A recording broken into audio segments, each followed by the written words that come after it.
Yep. Okay. We're ready to go? Okay. Hereby call this meeting to order. Roll call, please. Mrs. Galbraith. Here. Dr. Hall. Here. Mr. Sawalish. Here. Mrs. Walters. Here. Brown is here. Vice President Root. Here. President Albert. Here. Please stand for the pledge. I pledge allegiance to the flag of the United States of America and to the republic for which it stands, one nation, under God, indivisible, with liberty and justice for all. And Ms. Roop, would you please recite the mission statement? Sure. Our mission is to empower each student to positively impact the world for a bright new future. Okay, thank you. Okay, first up is public comment. I've got a couple to read that were emailed to us, but we'll go ahead and we've got a couple in person, so let's do those first. So first up, Tim Piepenbrink. Topic is the dome. And we have a time limit, right? Yeah.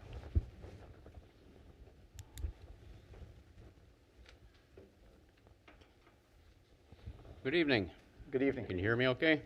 Yes. My name's Tim Piepenbrink. Thanks for allowing me to come before you again tonight and talk about the dome again. This morning I had sent a letter and a list of names on a petition to Terry, ask her to distribute them to you. I don't know if you've seen them or not. Yes, we have. Had a chance to read them. I've got copies here if you don't have one. To the Board of Education, October 19th. This is a request from residents, alumni, and friends of the Dome.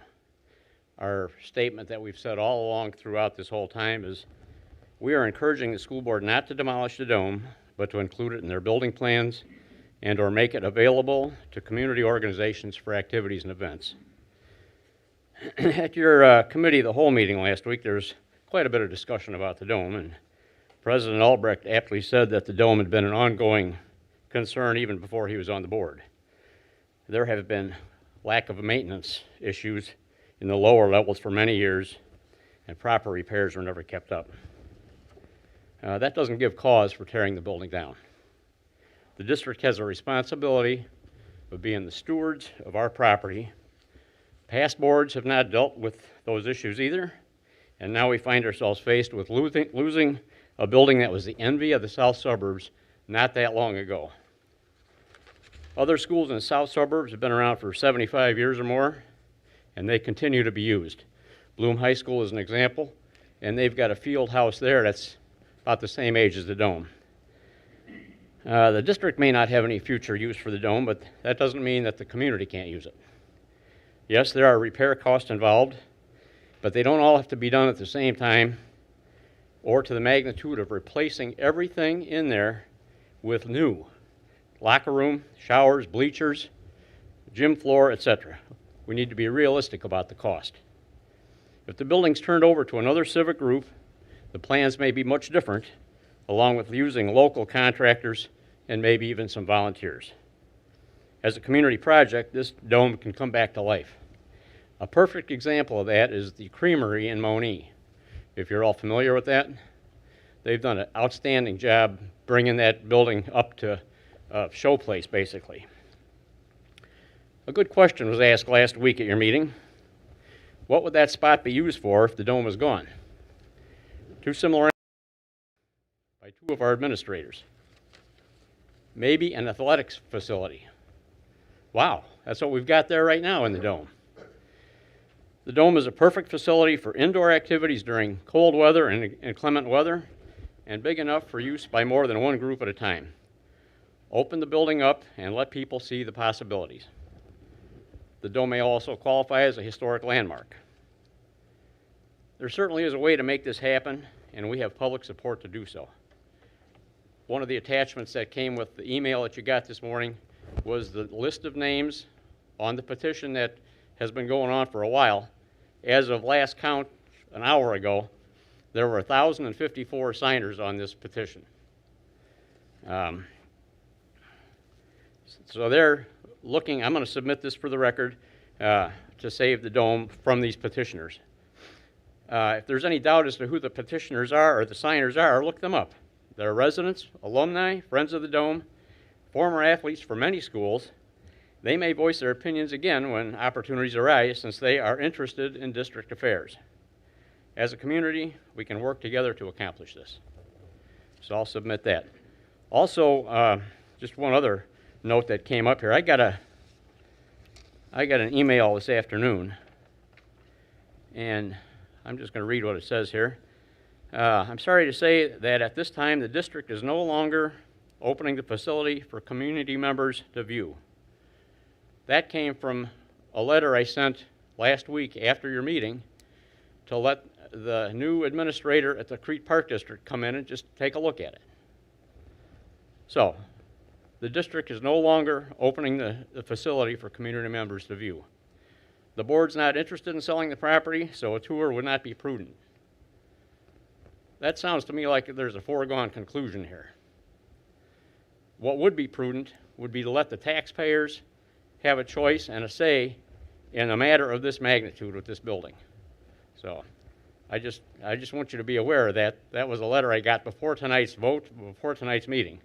So I don't know if that's out of order to get a letter like that ahead of time or not. So anyhow, that would be my comments. Any questions from anybody? I just have a question. I mean, that letter that was sent to you, is that a personnel here at Crete, or? Yes. Is that what you're referring to? Yes. And you do not want to share it? I don't want to throw anybody under the bus here. But it was a person here. It was one of the directors here. Okay. Okay, I'm gonna miss it. Okay. Okay. You guys, last week you haven't heard anything that whole corner said when you looked at the meeting, just so you know.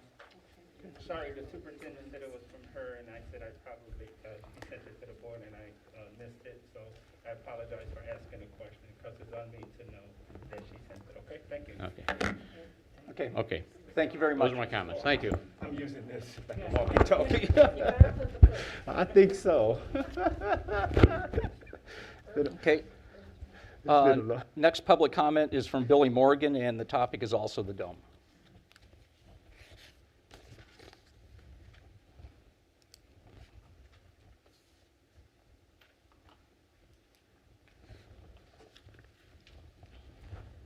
Hello, how are you? First off, before I start talking, looking at this agenda, I think we need to congratulate Cheryl and Sandy. Thank you so much. It looks like you've been going above and beyond to try to be educating yourself as board members, so I'm going to congratulate you before it's time. But I've been thinking about this dome issue for a while, and I've been watching the meetings. And the thing that strikes me the most as I've been watching these is admiration for what Tim Piepenbrink and the supporters of the Dome have been doing. It gets hot with this mask on. I have a lot of admiration for going out there when it's really, it appears that there's a foregone conclusion and you still want to go against the board. You want to talk to the board. You want to understand where they're coming from. And I think it takes a lot of courage to do that. He presented over 1,000 names for all of you to look at. And no matter where they live, there's something about the Dome that's important to them. And we might all know that this conversation's happening about the Dome. The people in this room, our close friends, the people we talk to. But there's tons of people in the community that are going to, if the Dome gets torn down, drive down Sangamon, drive down Exchange, see it gone, be confused. They're going to start writing on Facebook, what happened? Where did this happen? When did this vote happen? And I think that it would be prudent if we could try to have a little bit more community input in this decision. I know that you don't have to. I know you can vote on it tonight. But if you could have a couple of community forums, if you could talk to people, have like a real conversation about what it is about the dome that's important to them, talk about the numbers, explain it. It's really hard to go back and forth with numbers when, you can't really respond to me when I'm giving a public comment, and when you're talking, I can't respond to you. I think that there's something to be said for having a real dialogue with the community and listening to the people. So there's something important. There's something important about being willing to go out there and say, this is important to me. I was there for 2 years, and I was in the new building for 2 years. I think there's a lot of people who were there for 4 years. There's a lot of people who are actually athletes. Look at me. I was not an athlete. But I would just encourage the board to not go rashly into a decision because your mind is made up, because the public doesn't know this is happening. And they're not going to understand it. So I would just encourage everybody to give the people a chance to talk about this. Have public forum, dialogue with the people. Thank you very much. Thank you.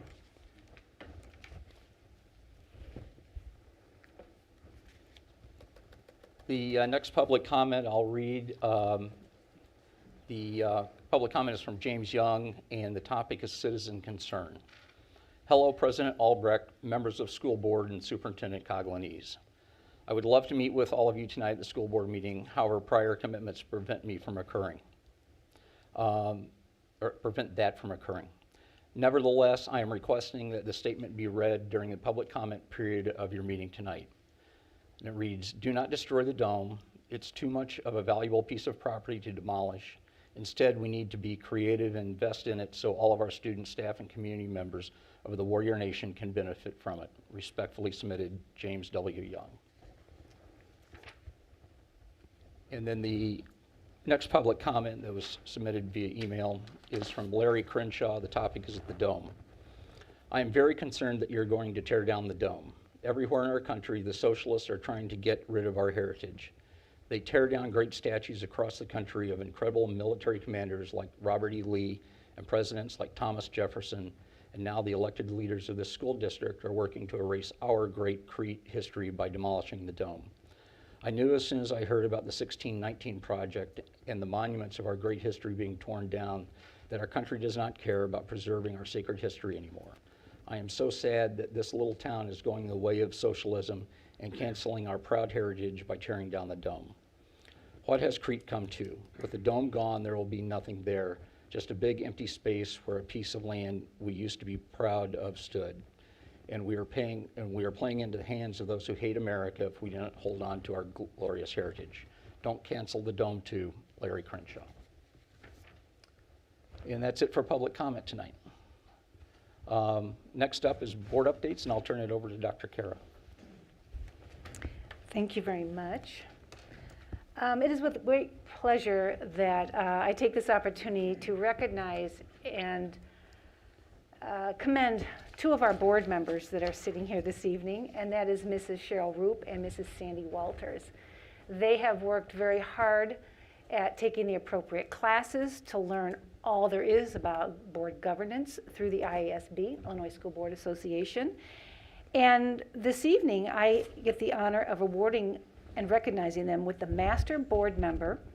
So Mrs. Roop will be getting a Master Board Member Level 2 status, and Mrs. Walters has earned her Master Board Member Level 1 status. So we can go up there. I'm just going to present these to you.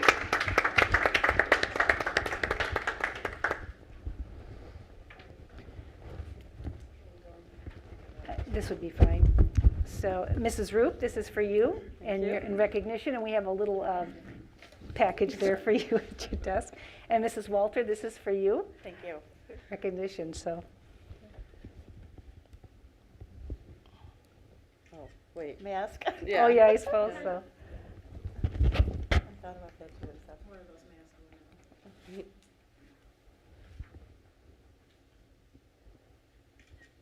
There you go. Thank Thanks, you. ladies. Thank you.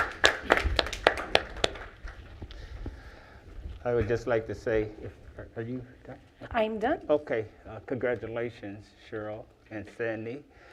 And I can tell you that I have not received either one of those levels yet, but nobody can beat that high school diploma that I got from Crete. Okay, I just want to let you know that, okay?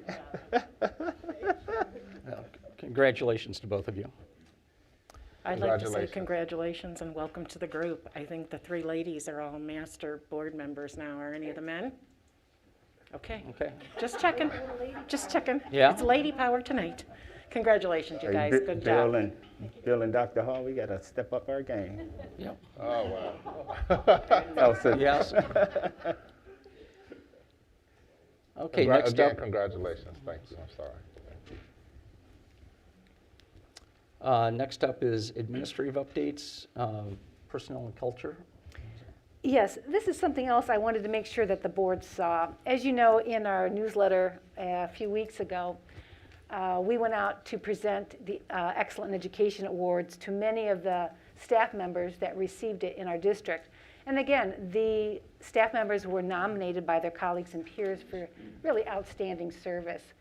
So we had gone out to the buildings that day and presented them with the awards and their recognition. And I know many of you couldn't be there because of the timeliness during the day, and certainly because of the COVID protocols. So we wanted to take this opportunity to share a little bit with you what that day looked like. And right now I'm going to turn this over to Ingrid Stevens, and she will take it from there. Ingrid? Thank you, Dr. Kara. Good evening, board, and good evening, administration, Crete Monee administration, and our distinguished guests. I'm here to talk to you this evening about how we recognize our employees. We do have a recognition program here at Crete Monee School District, and we do understand the importance of keeping our staff motivated. And one of the ways that we do that is through employee recognition. We do recognize our employees via recognizing their years of service. There are also building-oriented recognition programs.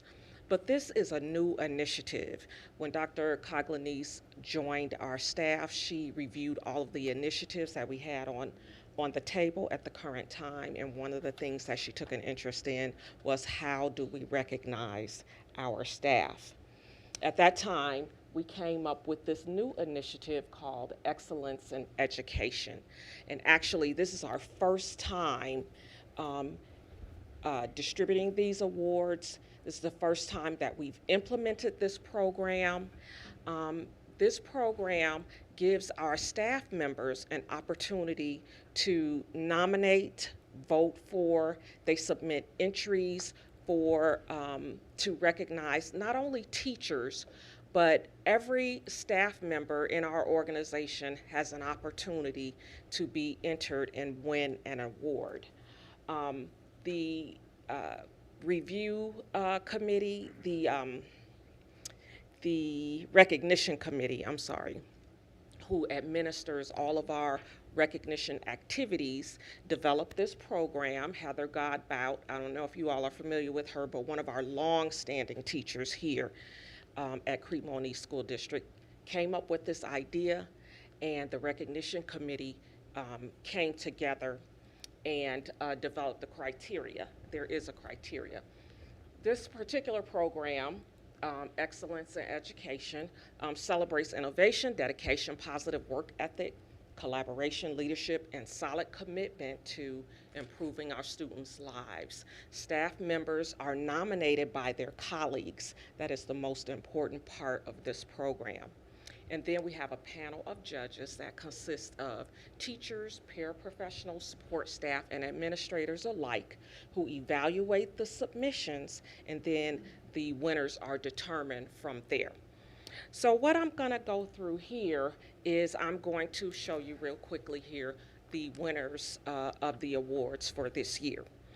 The categories are Support Staff of the Year, Excellence in Teaching, Student Services Person of the Year, the Champion of Education Award, and the Distinguished Leadership Award. Each winner has was nominated by a fellow colleague. So for example, Christopher Schmidt received the Support Staff of the Year Award. Crystal, as you can see, is a systems trainer in the IT department. Her nomination entry read something like this: Crystal's work is almost completely behind the scenes, but her work touches every student and staff member in the district. In addition to maintaining Skyward, a very complex student information system, she is the ID department mother to us all. She remembers every deadline and always provides valuable input to our projects. These are the types of entries that are submitted by coworkers. Paraprofessional of the Year, Lynn Sawalish. Lynn has been working as a paraprofessional for the Crete Monee Early Learning Center for the past 7 years. She is a leader for our school and participates as a member of our PBIS team, as well as leads meetings with paraprofessionals working on the articulation strategies with the students. Joanna Groth, Excellence in Teaching Award. Joanna is in her 7th year teaching early childhood special education at the Crete Monee Early Learning Center. She has dedicated her tenure to providing students with skills and strategies to enhance their learning opportunities. The Distinguished Leadership Award. Now, there are 2 awards in particular in this group that our team considers higher level awards, a more broader skill level is necessary to achieve this award status. And it looks at how that employee touches students and staffs across the district. Again, all of these awards are nominated by colleagues. It's not just Crete Monee administration picking their favorite employees. These are their staff, their fellow colleagues, people they work alongside of, nominating them for these awards. And so Nancy Bai, who's at Monee Education Center, she received the Distinguished Leadership Award. And her entry read something like this: Nancy continually demonstrates outstanding leadership, not only at the building level, but district-wide by assisting colleagues in writing legally defensible IEPs. Nancy's professionalism in helping her coworkers is only exceeded by the care she takes to assure that every student she assists in the IEP process is getting what is in the best interest of the student. Food Service Support Person of the Year, Donna Bilo. Donna must be truly special because she received 2 nominations, glowing nominations. I want to nominate Miss Donna because she does so much more at our school than is required of her. She takes the time to get to know each one of our students personally and has an amazing ability to remember all of their favorite items. Ms. Donna also takes time to work with students that have student government jobs during the day. Paraprofessional of the Year. Now, some of these categories have multiple winners. So, for example, with Paraprofessional of the Year, I believe we had 3 or 4 winners. So some categories have 3 or 4 opportunities for recipients. The Distinguished Leadership Award and the Champion of Education Award, there's only 1 winner in those categories. So here, Heather Hassan, who's at the Monee Education Center, she received the Paraprofessional of the Year Award. Ms. Hassan is one paraprofessionals call upon when a teacher is absent. She is also certified as a teacher, so she is professionally prepared to teach. However, it is her positive disposition that makes her stand out. She is a true team player and never shows any hesitation or question when she is called upon. Christine Caluzzi, Paraprofessional of the Year. Christine is an excellent paraprofessional.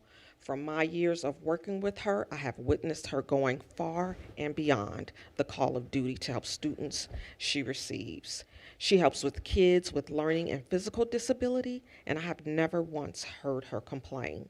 We all know that teacher assistants get paid very little money for the amount of work they do, but when Christine does her demanding duties, she does them with energy and with a positive attitude and a smile. Another great thing about these awards, like I stated earlier, is there is an opportunity for all employees across the districts. And that is the one important thing about this program, Excellence in Education. So here is a great example. In addition to Donna Bilo, is Renee Lopez, who is the head custodian at Monee Elementary. He was nominated for Support Person of the Year. I have known Renee for 13 years. He always goes far and above to keep our beautiful school clean, which I love because I perform so much better in a clean, healthy environment. Renee does more than just keep the school clean and sanitary. He also makes positive connections with students. There are several boys from all grade levels that volunteer to help Renee do small jobs around the school. These boys sometimes have behavior problems in the classroom, but when they are helping Renee, they engage in positive, thought-provoking, helpful behavior. Angel Misters, Paraprofessional of the Year. Mrs. Misters goes above and beyond to make connections with the students. She is loyal and hardworking. She treats everyone with respect and receives respect from everyone in return. Nicole Persick, Student Services Person of the Year. She is the school social worker at Crete Elementary. Not only does Mrs. Persick demonstrate a strong commitment to the students in our school, she is also committed to helping our staff. I know I'm not the only staff member who has needed someone to listen or a shoulder to cry on. She is always there to listen, offer support, and comfort us. Mrs. Persick also models exceptional professionalism. No matter how stressful the situation is, she remains calm and is able to take the lead. Even if a student is wrong, she advocates for all of her students in a positive learning way, so the students find comfort always knowing someone is in their corner. Tasha Williams, Student Services Person of the Year. She's also a social worker at the Crete Monee Middle School. Tasha is more than just a social worker at the middle school. She goes above and beyond every day for not only the students on her caseload, but any student who needs an advocate to help them succeed. It is obvious from the minute you walk into her office that her main priority is to help her students in every aspect of their life. Tasha's office might seem cluttered and messy at first glance, but when you look closer, you see it is full of clothing and supply donations for her students. Tasha is not only a support system for her students at the middle school, but she has become a support system for staff as well. She is always open to discussions and ideas in order to help her students succeed in any way possible. Marsha Krug. I've known Marsha for a very long time, and she truly deserves this award. I've been here for about 14 years now, and Marsha is always positive. She's always helpful. You can always call upon her to help you do anything and everything. So I was super excited that not only did I see this in her, but her colleagues saw the same thing in her as well as a support person. Ms. Krug is an integral staff member to our Crete Monee school family. Mrs. Krug has an innate caring and helpful spirit that she shares all throughout the school day. Mrs. Krug's helping spirit is rooted in her strong religious convictions. She serves as the administrative assistant to our assistant principal's office. She is extremely organized and helps locate students' cell phones, buses. She does everything from A to Z very efficiently and always with a smile and a kind word. Jennifer Sullivan, the Excellence in Teaching Award. As a paraprofessional at Crete Elementary, I have worked with many wonderful teachers. Jennifer Sullivan is exceptional because she keeps her bar very high for academics as well as behavior. She has the ability to get the most out of her students by being firm and compassionate at the same time. She talks down to no one and is the most inclusive staff member I have ever worked with. Champion of Education Award, Elizabeth Crawford, who is now at Coretta Scott King. Ms. Crawford has consistently demonstrated her commitment to diversity and equity through her work both in and out of the classroom. Betsy strives to provide a safe, supportive, and compassionate learning environment for her students. She takes advantage of both formal and informal professional growth opportunities, including participating in the Race, Equity, and Leadership School Conference at Harvard University and being a member of the district equity team. These are our recognition committee members. As you can see, I think that fourth one is not right. That fourth person. At some point, we've had people come and go, but all of the names here, they were instrumental when we first started out the recognition program. And also Dr. Hall. Yes. So, you didn't catch that, Dr. Hall? And I just want to thank you for your time. It was original. We will soon open up the nominations for this program to begin in January. We will make announcements throughout the district that employees will have the time to nominate, and then we will do that in January. So nomination time will run from January to April, and then we will select the winners in May and make the announcement at the beginning of the year. Thank you. Thank you. If I can just make a comment, and congratulations to everyone. This is an excellent recognition program. People love to be recognized for the work they do. So kudos to you, Dr. Coglanese and Ingrid, for supporting and recognizing our employees. Thank you. Yeah, I echo those comments. We're always amazed at the amazing people we have in this district. So, okay, next administrative updates, business. Is that Ken?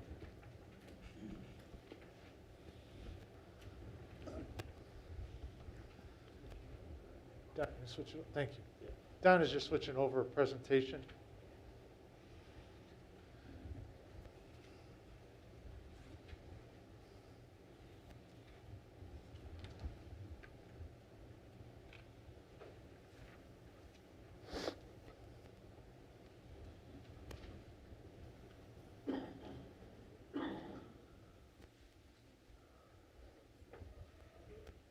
One of them. There we go.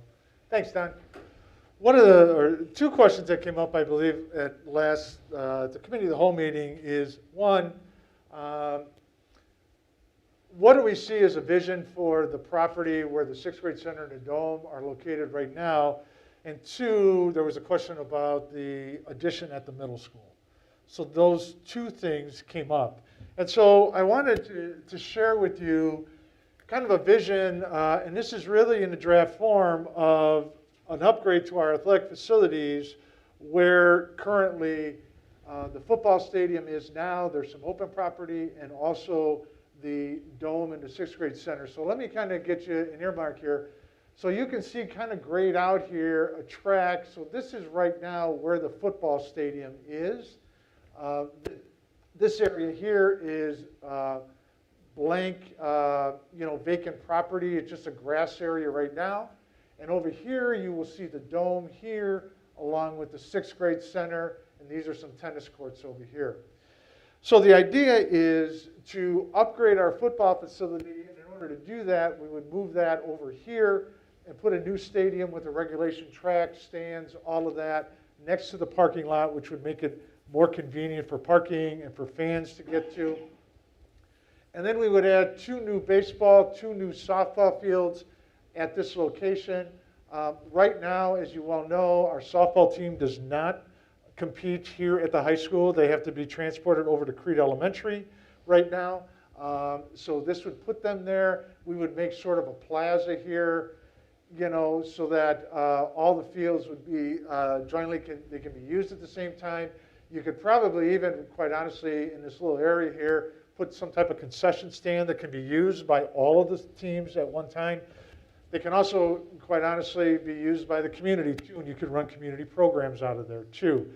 We would look at eventually, or when we do this, of turfing this field so it becomes not really a football stadium, but an all-purpose, all-sports stadium. So soccer would be able to use it, all of those sports would be able to use it. So this is just kind of a concept that we have put together. I've asked our architect to put that together very quickly, just to give an idea. From a timing standpoint, I kind of threw this together. I think you're all familiar with this, with our projects that we have, our short-term projects. But what I've added down here is the ability sometime around possibly summer of 23 into 24 here, that you can begin looking at not only the athletic facilities, but also an addition at the middle school. I think that coincides with a new strategic plan. And so I would tie all of that into your strategic plan and that. So you have that capability. You will have, I don't know, I haven't even associated costs with any of this. It will be some borrowing capabilities in that time that you can begin doing some of this. So I believe it's all within a realm of possibility for the future. You know, I think as one of the things to keep in mind is this is a marathon and not a sprint. And it's just going to take time to get these things done. But I think looking at it, you know, again, this way, it gives the opportunity to bring in all of your sports onto this location and making some equity in these sports, both male and female, when it comes to baseball and softball. So I just wanted to kind of address that and address both of those, just to give the board the idea of just kind of a vision that can be used for that property. Ken, do you have any rough estimate of the cost? I know for the middle school addition, you brought to the board, considering 10 additional rooms, like $6.6 million. Yeah, I know that was just kind of a rough That was kind of a rough estimate. Right. I really don't on the athletic facilities, Mr. Brown. I'd have to look at that because a lot's going to depend on, you know, what really the scope of this is. You know, how many stands you put in. How, even over here, do you put in, and you know, we've kind of got in a drawing here, kind of like press boxes and stuff like that. Do you put those type of things in, you know, and that. So, you know, again, it's just kind of a vision, but again, I will share with you that going out into 24, 25, the board will have some financing opportunities that they could finance this either through debt certificates or the sale of bonds and that. Especially, what you need to think about is when those TIFs roll off, those large TIFs roll off, you have that money that you could earmark some of that, not all of it, but some of that for some of this over a length of time and that. So again, you know, those are things, again, you know, what I would recommend is, you know, it gives you kind of a vision of things. But again, once you begin talking about your new strategic plan, which I believe is coming up, Dr. Kara, 23, that's where I would start looking at all of this and start deciding all of this and everything, okay? Because this is going to have to also be coordinated, at least this football one is going to have to be coordinated around seasons too. You know, it's going to have to be coordinated very well. So So again, we can start that process. I think it's too early to kind of start the cost process of this whole thing, but I will say that you will have those opportunities. I don't think it's too early to at least give us some preliminary numbers on the football field and all that. I don't think that, give us some rough numbers Well, when you get a chance. It I'm- doesn't hurt sooner than I later. think we're biting off a pretty big chunk to accomplish what we have to do now. Oh, and I what agree. what we want to go forward But with. it doesn't hurt. It And- doesn't hurt to throw some numbers, projections. We got projections everywhere. Again, I mean, if it's a cost involved, that's one thing. If there's no cost involved, you can Well, give us some. anytime I ask the architect to do something, there's a cost. Okay, well, It's like, okay, I agree. legal. Well, good. If it's no cost, I'm You know, fine. That's so- all. No Yeah. cost, I'm fine. Yeah. But when it's cost, yeah, that close the doors on certain things. Question for you real quick, if I may. Question, the boys baseball team, both varsity and freshman, sophomore, those two fields are not owned by the district, is that correct or no? Where the boys play baseball now, I'm not- the I'm not property, sure. is that- Dr. Hall, do you know? I don't know. is that the district? I thought it was. Is it? Softball No, is I'm Crete. talking about the guys.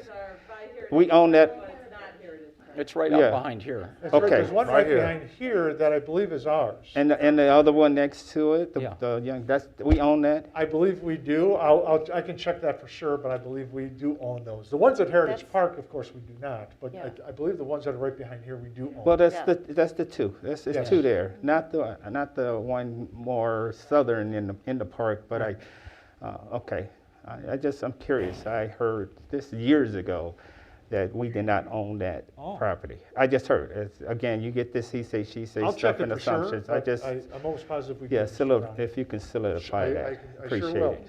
I sure will, which are Okay. these two right Okay. here. Oh, that's what they are. Okay. Ken, I want to say good job with that, but I also want to say I think it would be a good idea to kind of get an idea of the cost, simply because it just gives you a measuring stick to see how attainable it is. You may come up with some donors, people may get ideas for fundraising, and just to get as close as possible. You never know. And then it gives you an idea of, maybe what you want in it or not. Sure. I definitely know that traditionally you would put press boxes at the varsity fields, not at all four fields probably. But it definitely looks good to me. I like it. And I know it kind of goes against the domers who don't want the dome torn down. I must say that I am one of those people throughout history that does not agree, and I could get beaten up for this, that does not agree with tearing down all the statues, because it doesn't mean that it never happened because you tore the statues down. It doesn't mean that it never happened because we get rid of the memories. I'm also not the person that believes that we shouldn't name teams after Indians, because it's just part of, it's like, to me, now you're eliminating history, and then they're forgot about and it never happened. That's just me. Sure. But I understand the sentiment of the dome, but I also understand how important this is for our students and our student athletes. Personally, I wish that we could turn the dome into maybe an indoor football facility or just indoor all-purpose facility, kind of like what HF has, but I love this as well. So. Ken, I believe, and correct me if I'm wrong, I thought you had some input in when the so-called phrase, the plan, and that whole project. I thought it included in the big scope of things, new football field, baseball fields, and all of that, and there was some preliminary numbers on that, and I would think you had something to do with that. I did have something to do with that, and there are some preliminary numbers, and I'd have to Yeah. get them updated. One of the Yeah. things, Mr. Brown and Board, I would recommend on this is, and I think President Albrecht brought this up, I think let's get kind of through and let me get some prep work done on all of these other projects that we got coming out for summer, because that's a lot of work. And then I can start working, and one of the things, I've actually, to be honest with you, have had conversations with Dr. Hall and asked him to help me because of his expertise with athletics too, to help me again, with some vision and some design of this, with his background to kind of help, and so we can get some preliminary stuff, so then we can start working on some numbers too. So I just want to just kind of concentrate on our short-term one first, and then, begin kind of looking at that. So that's kind of my thought. Okay? Okay, thanks, Ken. You're welcome. Okay, next up is consent agenda approval. Dr. Kara, would you read off the consent agenda items before we go to a motion? Certainly. Under Superintendent's report, we have item number 1, approve regular meeting minutes for September 21st, 2021. Approve closed session meeting minutes of September 21st, 2021.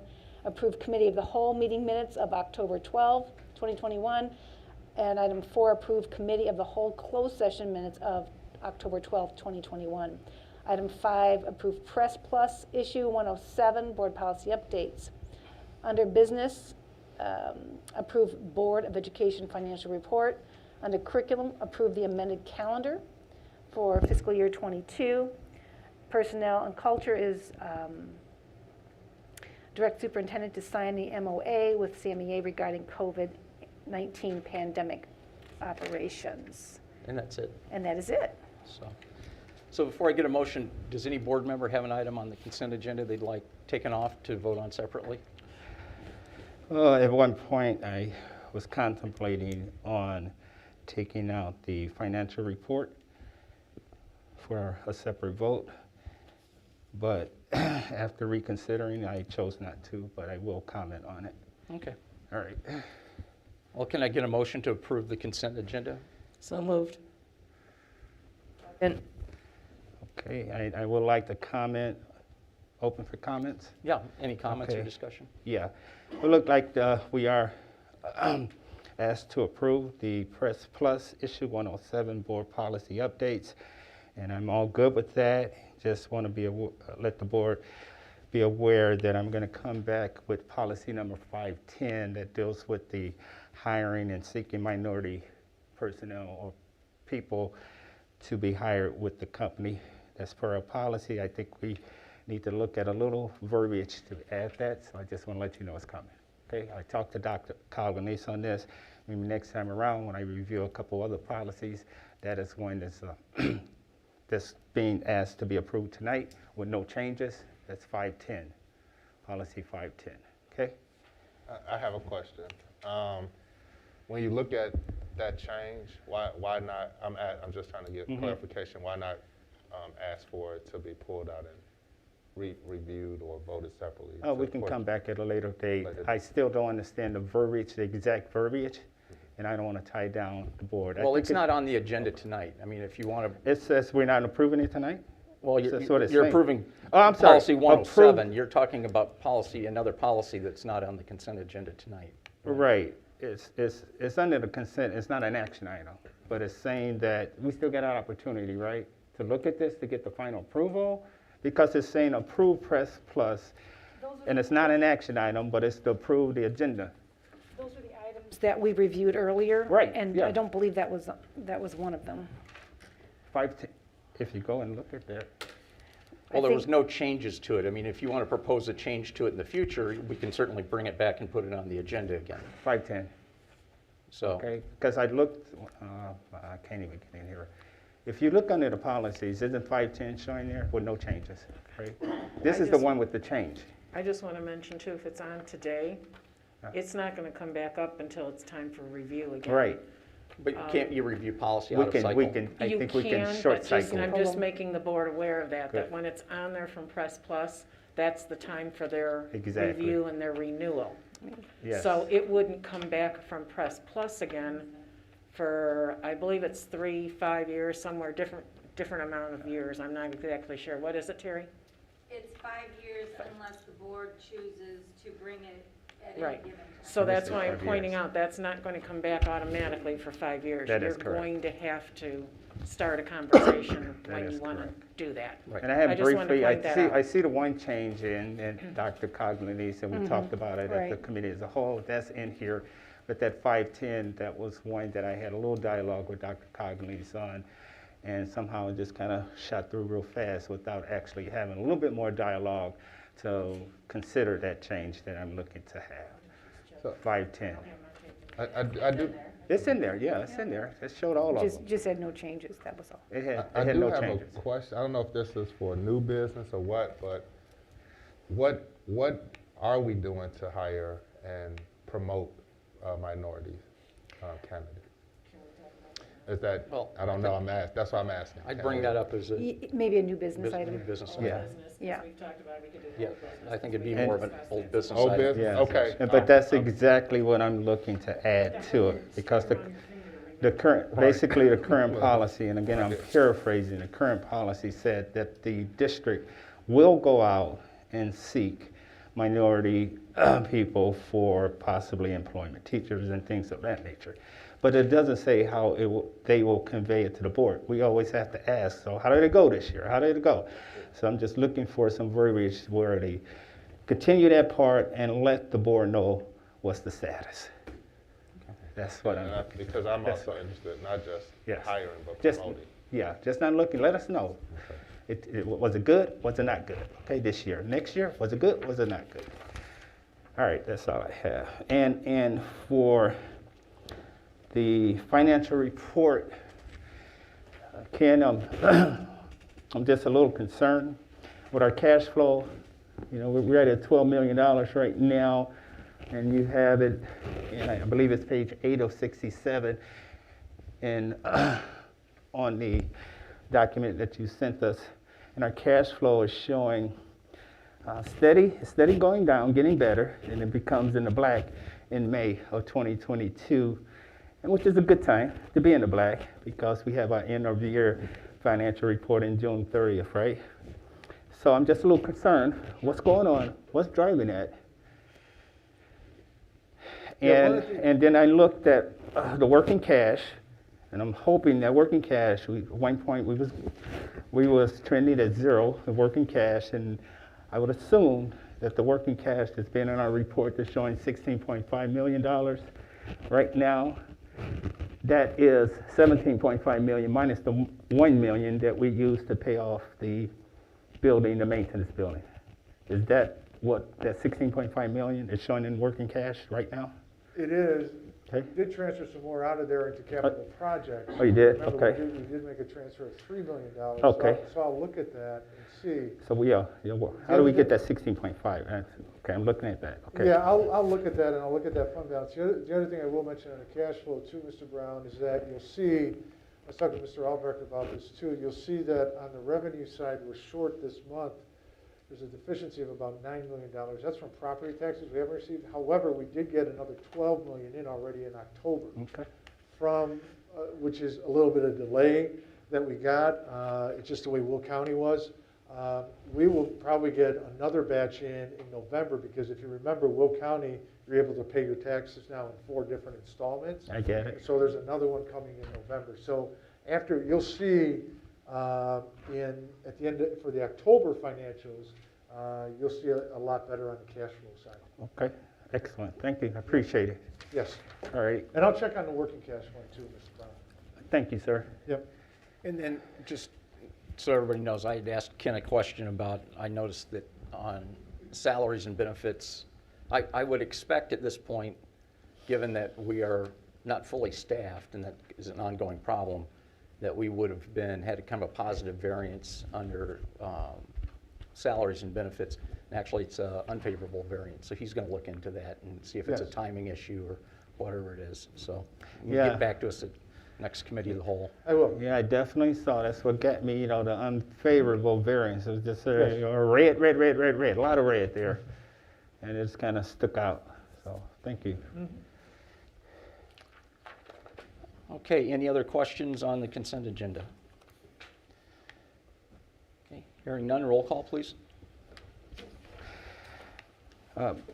Brown is an aye. Mrs. Galbraith, Aye. Dr. Hall, Aye. Mr. Swalish, Aye. Mrs. Walters, Aye. Vice President Roop, Aye. President Albrecht. Aye, motion carries. Next up are action reports under business. Can I get a motion to approve a certificate of payment in the amount of $381,750.90 to RL Sohol General Contractor, Inc. for the 2021 renovation work at Talala Elementary School and the Early Learning Center? Moved. Second. Was that Jenny? Galbraith Okay. and Walters. Okay. Are there any questions or comments on this? I do, real quick. How are we doing, Ken, with formalizing a final kind of action item leftovers? You know, again, we said we would need to put an end to where they are. And the whole thing was paying this contractor off. Was we got an occupancy permit, but yet we got some lingering action items on, and you was going to communicate with them to say, hey, we need to put an end. I am. I have I talked to our director of building and grounds today. He said there's about 12 items left. I have a construction meeting on Thursday that I will convey that because I'd like to get all those things done by the end of this month. End of this month? By the end of this month is Okay. what I'd like to do. And how much left money we owe them roughly? I think we're holding back, let me just see this real quick, $454,000. Okay. Make a note of that. So subject to them completing that work, that would come back next month for approval to pay? Yes. Or- Okay. Yes. Okay. Any other questions on this item? Not, roll call, please. Brown is an aye. Mr. Sawalish? Aye. Dr. Hall? Aye. Mrs. Walters? Aye. Mrs. Galbraith? Aye. Vice President Roop? Aye. President Albert? Aye. Motion carries. Okay, the next up, I have a little bit of a script to read on this. Let me just.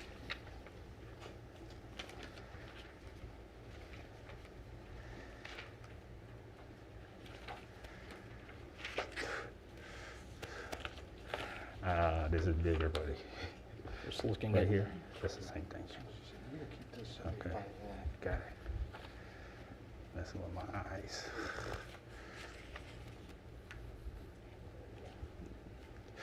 I'm looking where I'll get the motion in here, so.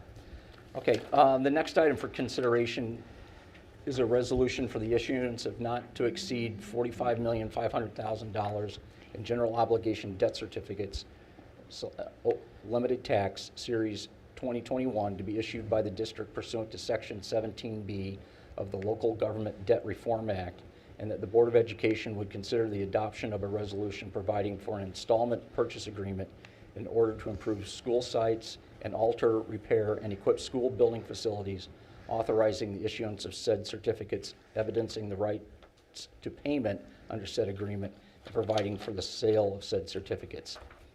Based on the advice of bond counsel, the entire resolution does not have to be read aloud since it was posted as part of tonight's agenda in accordance with the Open Meetings Act. Therefore, Mr. Brown, as Secretary of the Board of Education, would you read aloud the title of the resolution?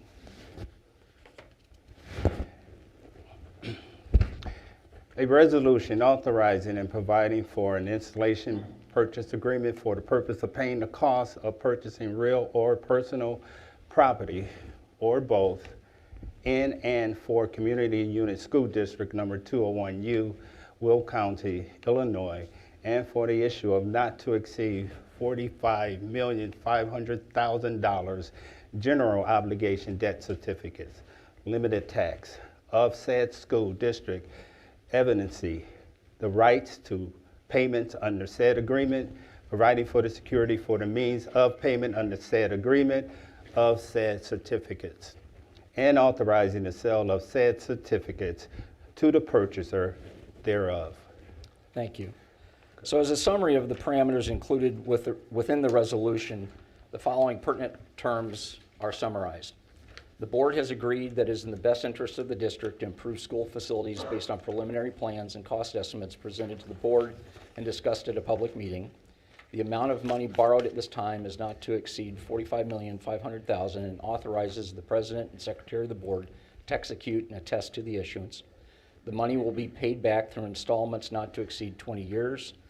The following facility projects will be completed in their entirety or in part with the $45,500,000 being borrowed. Temporary cooling rooms at Balmoral Elementary School, Crete Elementary School, Monee Education Center, and Coretta Scott King Magnet School. Demolition of the 6th grade center, demolition of the dome, if approved by separate action. Heating, ventilation, and air conditioning at Balmoral Elementary School, Crete Elementary School, Coretta Scott King Magnet School, Talala Elementary School, and the Early Learning Center, and electrical upgrades at the Balmoral Elementary School, Crete Elementary School, Coretta Scott King Magnet School, Talala Elementary School, and the Early Learning Center. Also, plumbing upgrades at the Balmoral Elementary School, Crete Elementary School, and Coretta Scott King Magnet School. LED lighting at the Crete Monee High School, an addition at Crete Monee High School, and finally, cosmetic improvements at Balmoral Elementary School, Crete Elementary School, and Coretta Scott King Magnet School, Talala Elementary School, and the Early Learning Center. So based on this information, I'm going to ask Mr. Surma to give an overview of the complete financing of the short-term facility plan that will result in the district receiving $67.4 million in bond proceeds.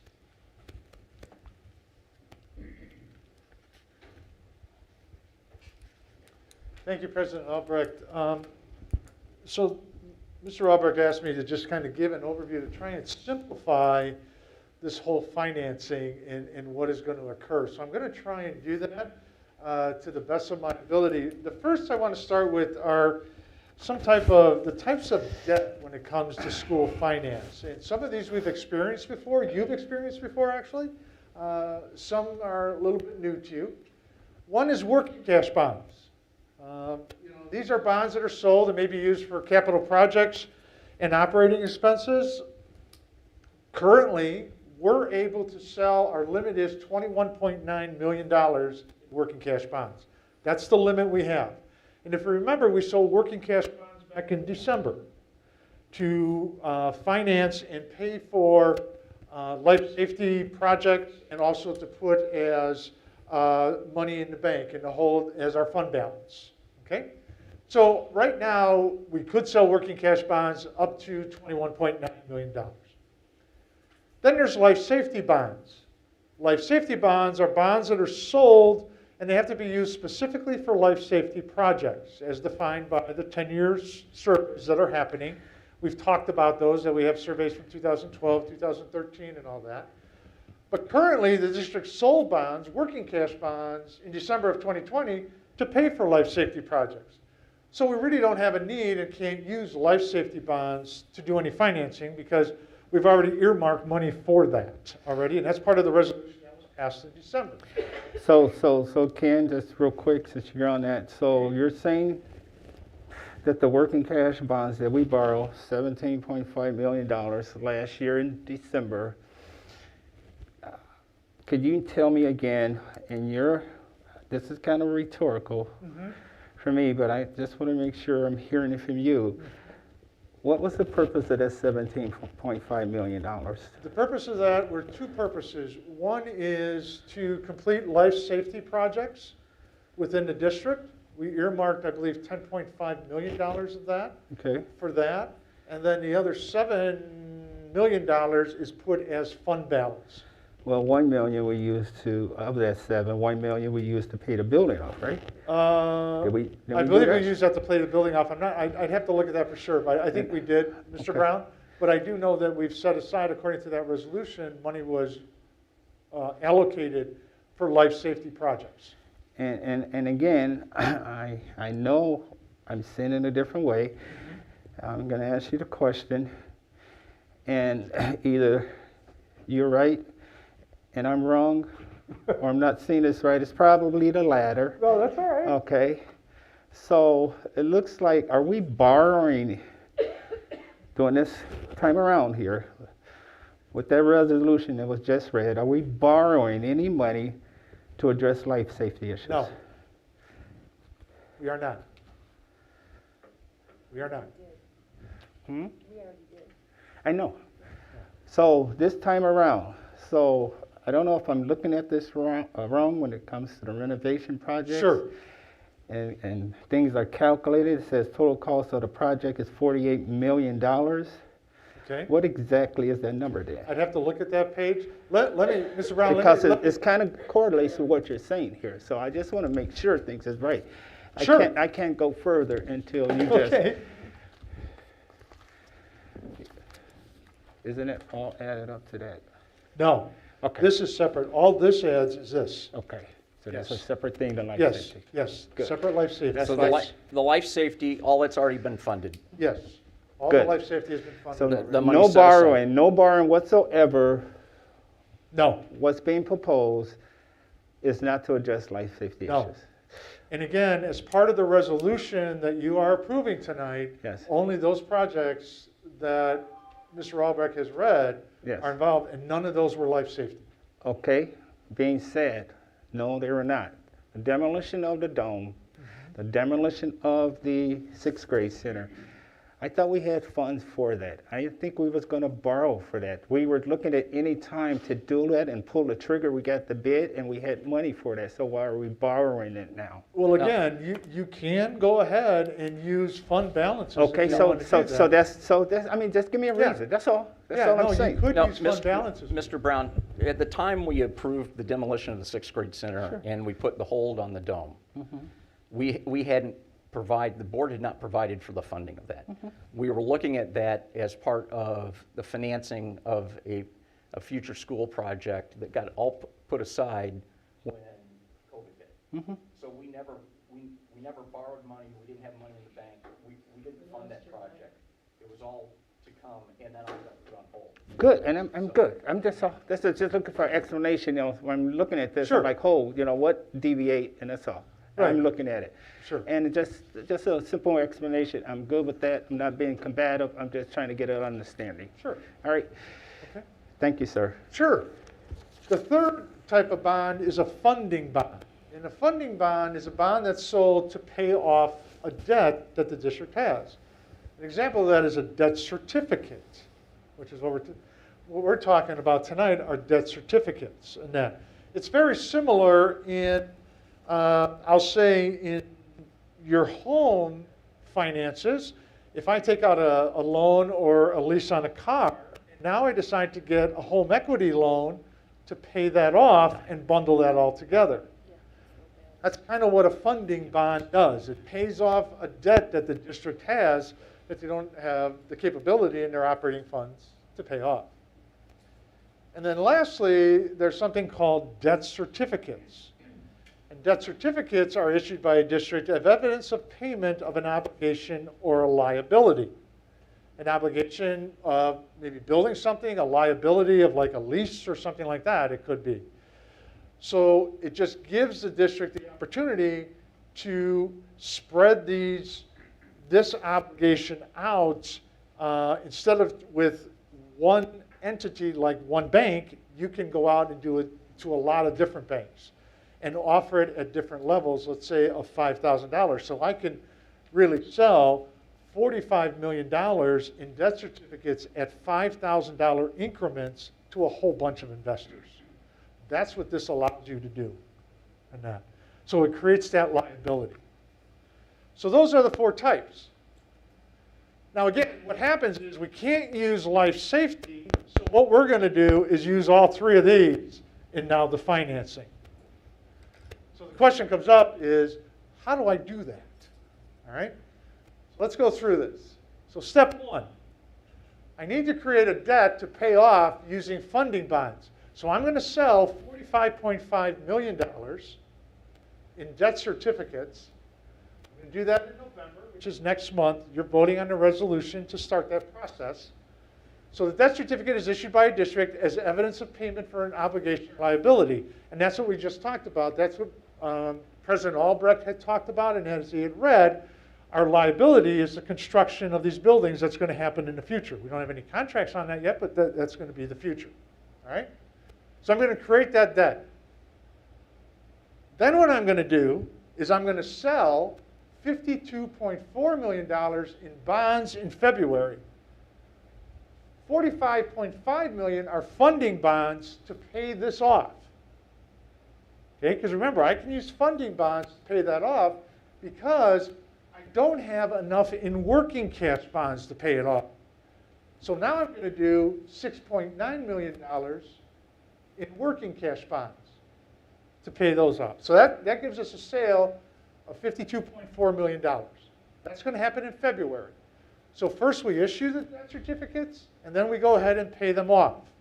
And we borrow a little bit more. And there's a reason why we're doing that. Okay? And it has to do with debt limits and all of these other things that come into play. Step 3, which is going to coincide with this, is I'm going to restructure our current bonds that we have right now, because what I want to do, and again, remember we talked about this, board, is we want to reduce the annual debt payment that we have from $12 million to $10 million, because it's going to save the taxpayer about $140 a year on their debt part of their property tax. So they're going to save some money. So we're going to do both of these at the same time. We're going to restructure so that we can get the annual debt payment down, and then we're going to sell $52.4 million. The last part of this then is we're going to want to sell $15 million in bonds in the spring of 23 for working cash bonds. Because remember, I said we had $21.9 million, 15, 6.9, $21.9 million in working cash bonds. And why I'm doing it now is because I don't have the debt limit to put all of this together. So I've got to do 2 separate bond scenarios. The reason I separated this out into $15 million is because the board talked about making sure we go down parallel paths on our projects to make sure that if I'm going to do Crete Elementary, I'm going to do CSK, and I'm going to do Balmoral. So what does this $15 million add up to? The addition at the high school. So everything will be done on a parallel path. It doesn't mean I'm not going to start this work. I can start the work, I can start the design and all of that stuff. By 23, we've got the money coming in and all that, so we'll be fine. But that's why I separated this out, so that there's no perceived that we're worried about one school over another. At least the first, step 2 will, and step 3 will have enough funds to do all of the elementary school work. You're right, yes, Right. exactly. Because within these, also within this amount here, the 52 is also all the cosmetic improvements, which we're not doing until like 23, which is, we'll be open already, so we'll be all right. So we can use that money to fund it, then we move this around. And that's why, again, using working cash bonds is good, because you've got more flexibility. Okay? So, how does the math work out? Here we go. So we have debt certificates in November, $45.5 million. But then again, I'm going to take out funding bonds in February, plus the 6.9, which is $52.4 million. I'm going to add in working cash bonds, February of 23 of $15 million. Add them both together, $67.4 million. Test tomorrow. On it. I know it is very confusing, you know, and again, a lot of like craziness, but again, it's doable. It's within the scope of the Illinois school law and accounting. Okay.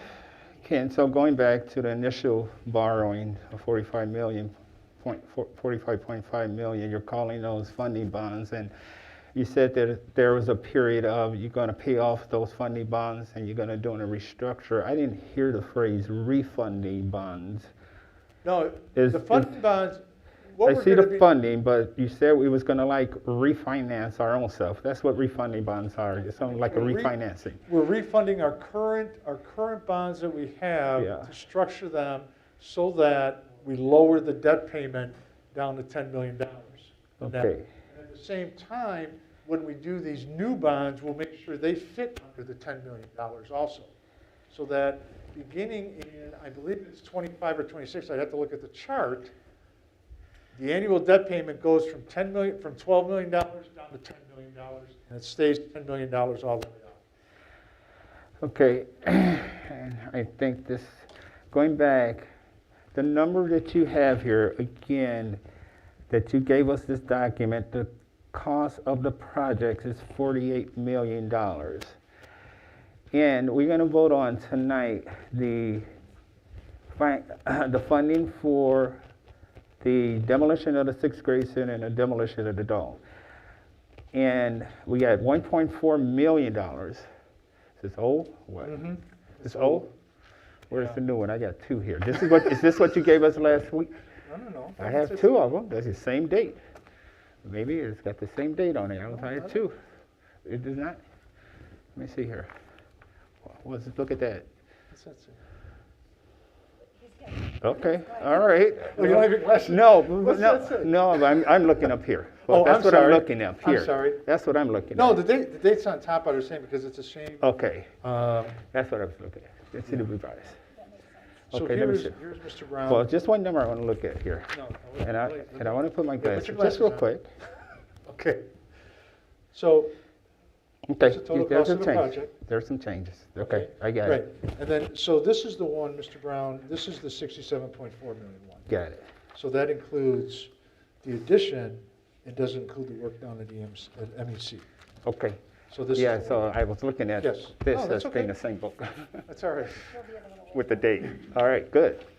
That's all right. I Mr. won't Sherwood? beat you up too bad. You're okay. Okay. Any other questions for Ken? I want to clarify something that Mr. Brown just said. Yes. He said we're voting tonight on the demolition of the sixth grade center. That is not a correct No, statement. we're not voting on the Just the sixth grade dome, center. correct? Sixth That's grade center done. has already been voted upon. Okay, just wanted Okay, to clear. clarify It's that. just the demolition of the dome is what we were voting on, yes. But we're voting on the funding of paying off the demolition of the high school center, sixth grade center, aren't we? Was it that? We're in voting here? That is for the part of fund- the resolution, but that Yeah. doesn't mean, so the thing. Yeah, the that- demolition of the I sixth know, grade I know, center. I know. That's what we're voting, The this, funding, not Right, the the actual funding, not demolition. the The action. Funding. the funding to pay to get that particular action item completed, right? Correct. If approved, that's so, right. We already voted. We to- already voted on a right, demolition right. to, We already voted to enter into the contract. right, and we're voting tonight to pay that off. Got it. Yes. Okay, Any other questions? so, are you done? Yes, sir. Okay, so are we still We in don't- the period to discuss? We don't have a motion yet. Okay, all right. You're Thanks- welcome. Thanks, Ken. You're welcome. Okay, so now formally, I have a motion to approve the resolution providing for the issue of not to exceed $45.5 million general obligation debt certificates, limited tax, for the purposes of improving school sites and altering, repairing, and equipping school building facilities, providing for the security for and means of payment for said certificates, and authorizing the sale of said certificates to the purchaser thereof. So moved. Second. Oh, Sandy moved? Yes. Okay. Any other questions or discussion? I just would like to make a statement real quick.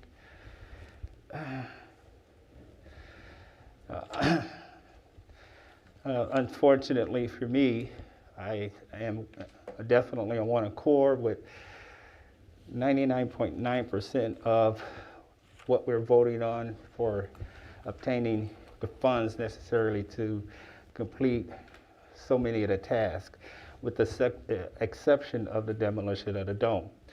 So, being said, my vote will be indicative of that particular item only. And it's unfortunate that it's tied in with this overall package to complete the work. I am totally in favor of paying for air conditioning and the other things. Again, that's the one exception that I have, and unfortunately, I cannot vote as I really would want to vote on this.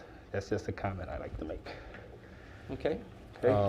So we're voting first on number 2, then 3, then 4? Correct. That's correct. Okay. Now I guess I'll make my comment on number 3 when we get to number 3, I Okay. guess. Any other comments, questions? And Terry, I don't know if you can when I vote on something like that, because I like to be entered it in for the record, somehow written, on how I vote and my reason why. I did just write in Thank you. your reason. I appreciate it. Okay. Roll call, please. Brown is a present. Mrs. Galbert? Okay, I'm clarifying again, we're voting on number 2 only Yes. right Yes. now. Yes. Aye. Dr. Hall? Aye.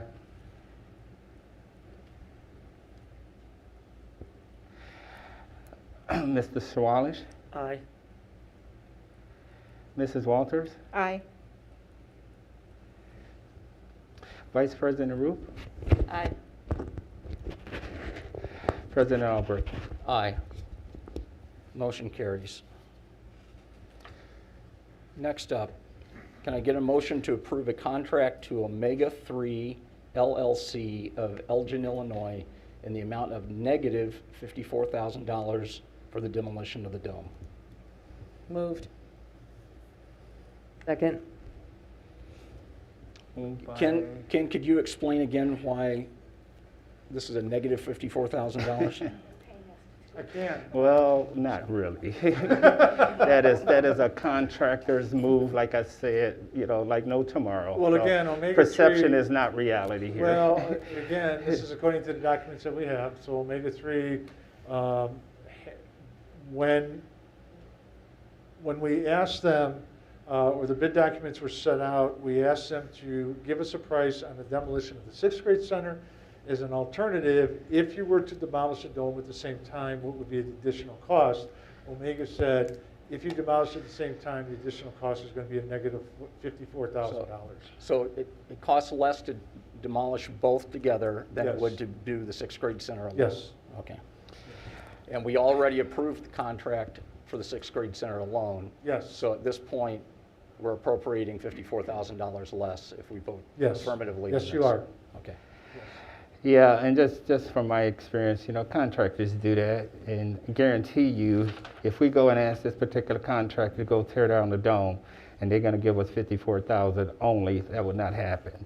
So you see in your justification for it, it says, we'll do it for a negative $54,000 only if you give us the $1.2 or $3 million contract. And then you have one contractor that was very close to them. They were lower in the big part. I think maybe lower, a little higher. Then they came up with $58,000 to tear the dome down. So you do that. You go low here, but you go higher there. And then there were some contractors that was way out. And you know what I found ironic was? The contractor that we're paying, we're going to approve the certificate, the payoff. I think we already did, coming up or whatever. They were like 4 or 5 times higher. They bid in on this project. I don't know if you caught that. They bid in on this project to tear the dome down.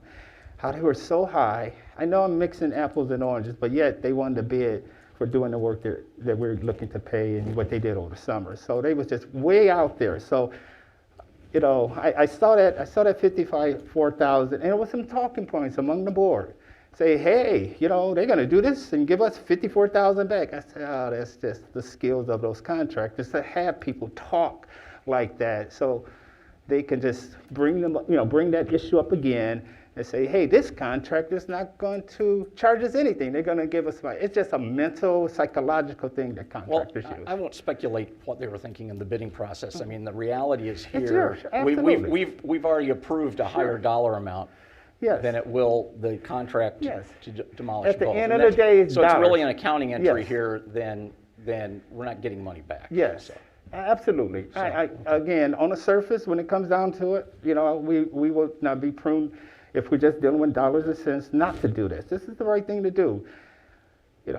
For dollars and cents, and if you all agree to do it and vote, this is the right thing to do and select this contractor. At the end of the day, it's dollars and cents. But I'm just telling you from my experience out there in the construction world in some capacity, from my experience, I have an MBA in project management and things like that. So I see how they do things. I've learned how they do things. Okay. Okay. Any other questions or comments on this motion? Dr. Hall? Here we go. This is probably one of my first difficult votes. And if we do and really push to do what was presented tonight, I feel comfortable.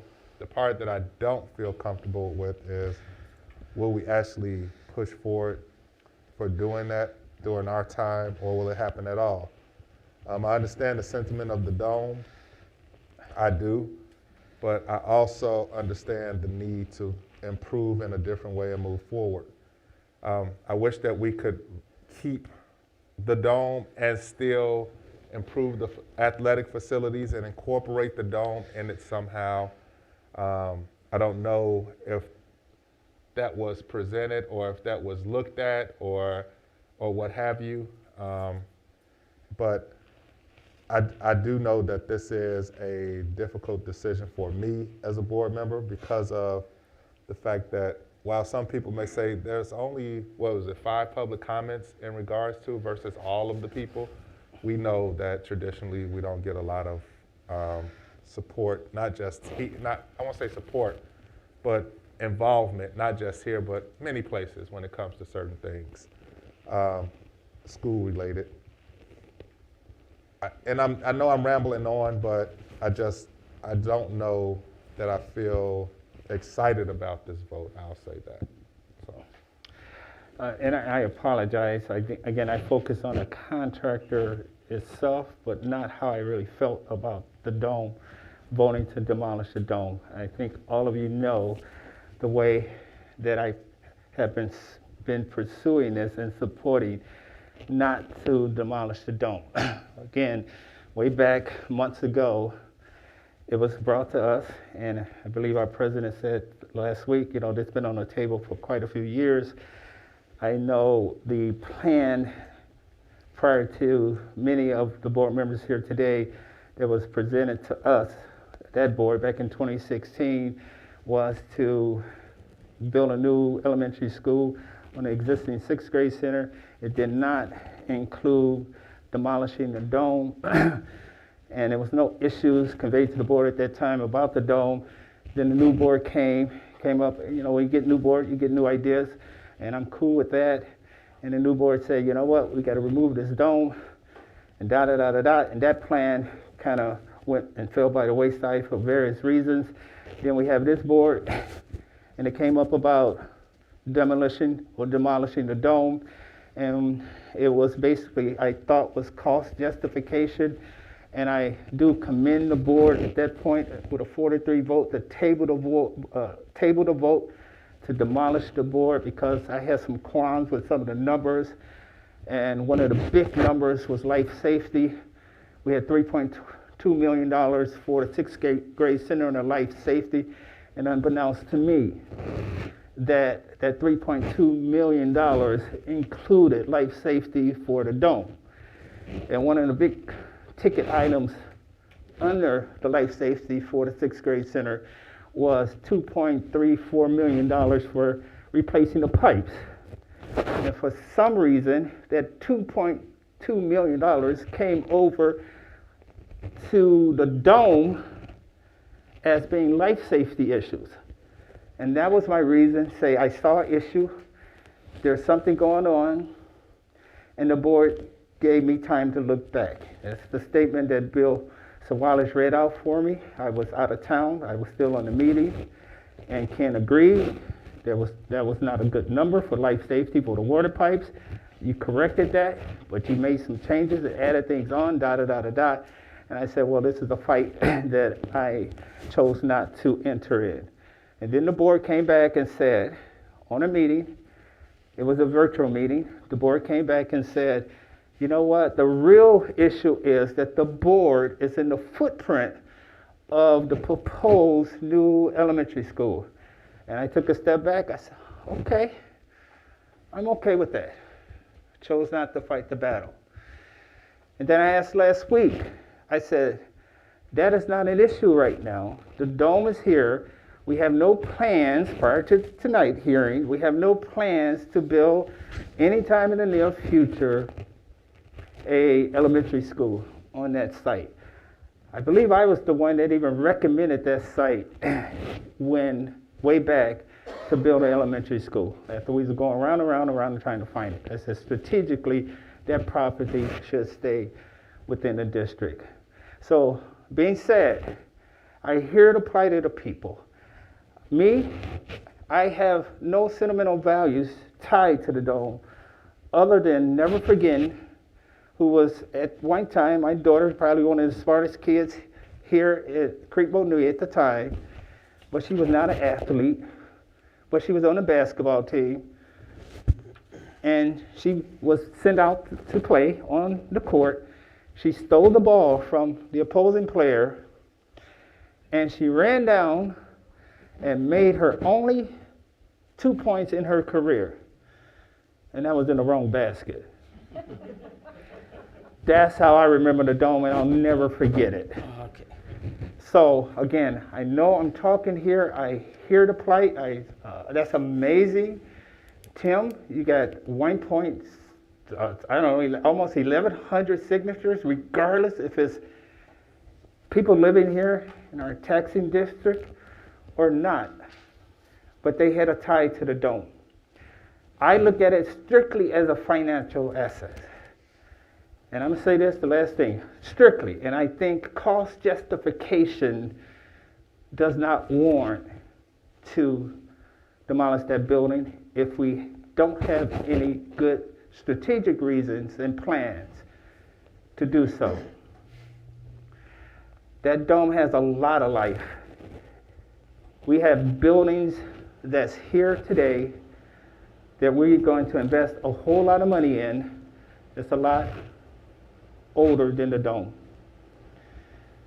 And I'm going to say this, behind the scenes, when I saw, I said, how could we, and I looked at myself, what's in it for me as far as, if I was a business owner, I had this structure, what will I do with it? I said I would not condemn it. So I did behind the scenes, and you can, if you want, 2 years ago, I get emails and conversations I had that I talked to someone that said, what would it take to move the dome? $250,000. I had a site readily available for within the district. $250,000 just to move the dome, with a couple, maybe $60,000 for a foundation, no basement, all of that. But I didn't bring it to the board because I just knew it was a lot of red tape. There again, you know where I feel with this dome, and I thank you for the time for listening to me. Appreciate it, board. Okay. Dr. Hall, can I just address one thing with you? You're right. There is no guarantee that that's going to happen. But I came on this board in 2015 with all the from a previous board, their ideas. There were many things. We're still dealing with the middle school. Yep. Been dealing with the middle school since I came on this board. We've got to fix it. It was whatever. I don't know the backstory. I don't want to know the backstory. But we've got to hope that we as a board are going through. Ken's telling us 22, 23. We're going to have some funding power. Is that correct, Ken? I believe Somewhere in there we could start looking at spending some money again? I think you can start looking at some financing options beginning in 23 around and start looking at that for the future, yes. So this project that we're entering into now is going to take us to 23. In the last sprint of that marathon, when you can see the finish line tape across, we can go ahead as a board. We will still all be here. And this is what we're voting on today. This is what we do or we do not want. It's our job to make sure that that doesn't die. And who's ever here in the new board that starts in 23, may not be all of us, maybe, who knows? That's up to the people that are here. That's what we wanted. It's our job to take that with any new member and say, this is the reason we voted for this. This is what we're looking at.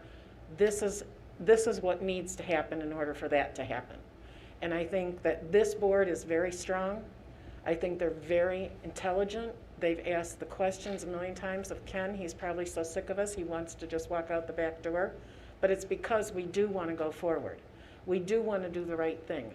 And I totally understand where you're coming from, because when I walked in the door, I was scared to death. And all this stuff was coming at us that needed to be fixed or changed or built or plans. Hey, they wanted to do this. Your wife was president. She led all these Saturday sessions on what could we do. We broke down in teams. What would work here? What would work there? We spent a lot of time and money on this project. We need to begin following through. We start and we never get to the finish line. We need to end that here and now with this board. If we say this is what we want to do, how do we get from point A to point B? We need to follow through. We need to hold each other accountable to do that, to make sure that we have the information and it's solid information and that we can achieve it. I think the addition of you for athletics with your knowledge is amazing, because I don't know if a football field should go north and south or east and west. You know all that stuff.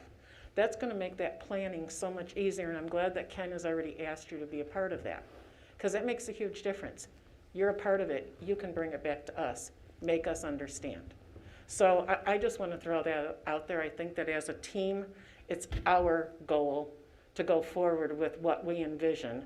And if for some reason we can't get the money, then we have to have a plan B. So we can't always just have a plan A. We need a plan B and a plan C. And I think we've gotten in the habit of doing that for pretty much now. And, you know, I welcome your opinion. I welcome Mr. Brown's opinion. God knows I was on the outside looking in a few months ago, so I know exactly where you're sitting. It is a tough decision, but you live with it and you go forward. You have to. And I definitely understand that. And I don't know if you remember me saying maybe a month or so ago, I think one of the things that holds us back is, you know, the fact that sometimes the public doesn't understand what the long-term vision is that we may have. Right, I didn't want to bring that up. Yeah, so that, and I'm fine with, you know, change and moving forward, but I'm just reiterating, it is a tough decision. It's a horrible decision, they all are. You know, because it does mean a lot, but I also think that at the end of the day, like I said, if we move forward, and I know he can't guarantee, nobody can guarantee. Exactly. It's a chance that we take.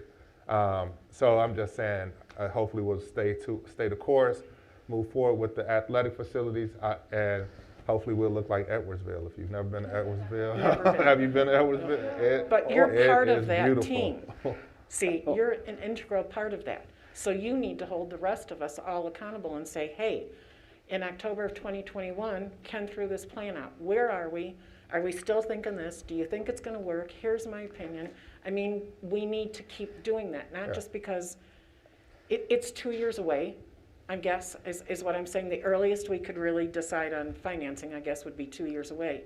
But in that 2 years, all that groundwork is done. And we have a lot figured in the next 2 years. Yes, a lot. And again, you have to have a vision, and I think she knows more than anything. I'm a plan A, B, and C guy. I always make sure that if you want something out of life, that you can find a way to get it. But you have to be able to compromise somewhere down the road. So we have to get through some of our biggest issues that this district has never been able to achieve, and that's air conditioning. And with some of that, and renovating the buildings and giving our staff and our students what they deserve, after that, we move forward with a plan, and we work together on achieving that goal. Because again, at the end of the day, what does that goal achieve? Better facilities for the athletes and for the coaches that definitely deserve it. It's no different than a classroom. Sometimes athletics is what gets a child or an athlete through their life. It is about education, but it's just what we're promoting here in the school, that it's not always about college. It's about career ready. We need to make them better citizens, better husbands, better wives. We want them to be ready for the workforce. We want them to be ready for college. We want them to be ready for military. But at the same sense, we have students here that can achieve the ultimate in sports, gets them there. It gets them out of where they're at in their life and moves them on to the next step. And it is a big picture thing. But like I was telling Ken earlier, that this is a marathon. This is not a sprint.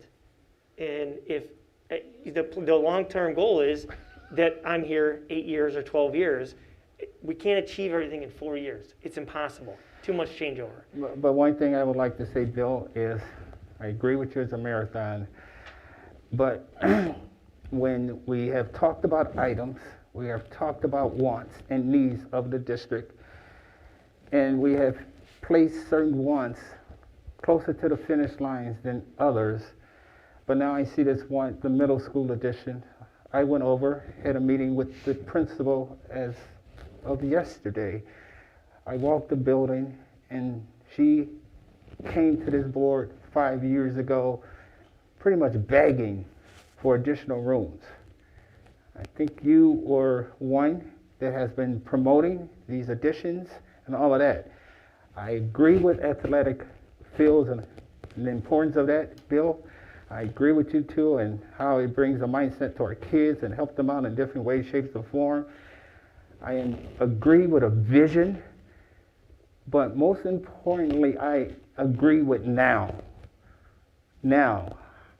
And I feel that the middle school addition rooms is being pushed out and pushed out and pushed out when that need is there. When you see those teachers on those carts, when you see that development room, professional development room that the teachers have, and how it's meant for 3, but it's 9, and all of that, and see our CMEA president in there and things like that. And again, nothing changed. And I know this is not a true topic of discussion, but yet it's been brought up.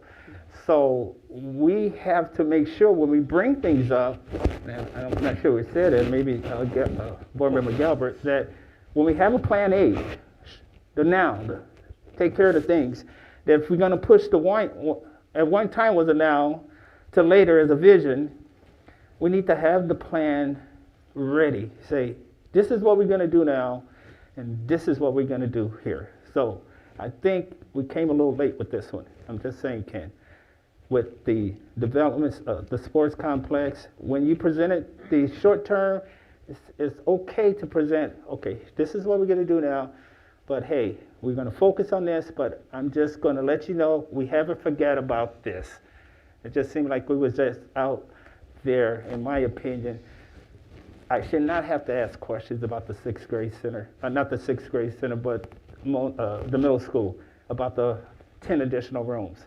When that was kind of high up, we was talking about that. Mr. Brown, I'm going to push back We a were little not? bit because you We were not, said- that was one of Janine's, one of the main Well, reasons we're way off topic Well, of yeah. what the motion is on the floor. Can I just say something really Yeah, quick? go ahead. I've been on the board now for about 2.5 years. And when I first got on board, we did vote to tear down the old high school. And the talk of the dome, at that time, we were already in discussion about that. So I just want, I fully understand. I'm an alum of Crete. I have special memories in the dome. And this is not a decision that is being made hastily. It's been going on for about 2 years now, 2.5 years. And there's just not been a viable plan. There's nothing been that, and we have so many things that we really need to look at. Our girls softball, they have to travel, away from the school building. There's safety issues. There's a lot of things, and when Ken just presented what he did, it will be sad to see the dome go. But I just think we need to think about everything. I think there's so much more that we need to consider here.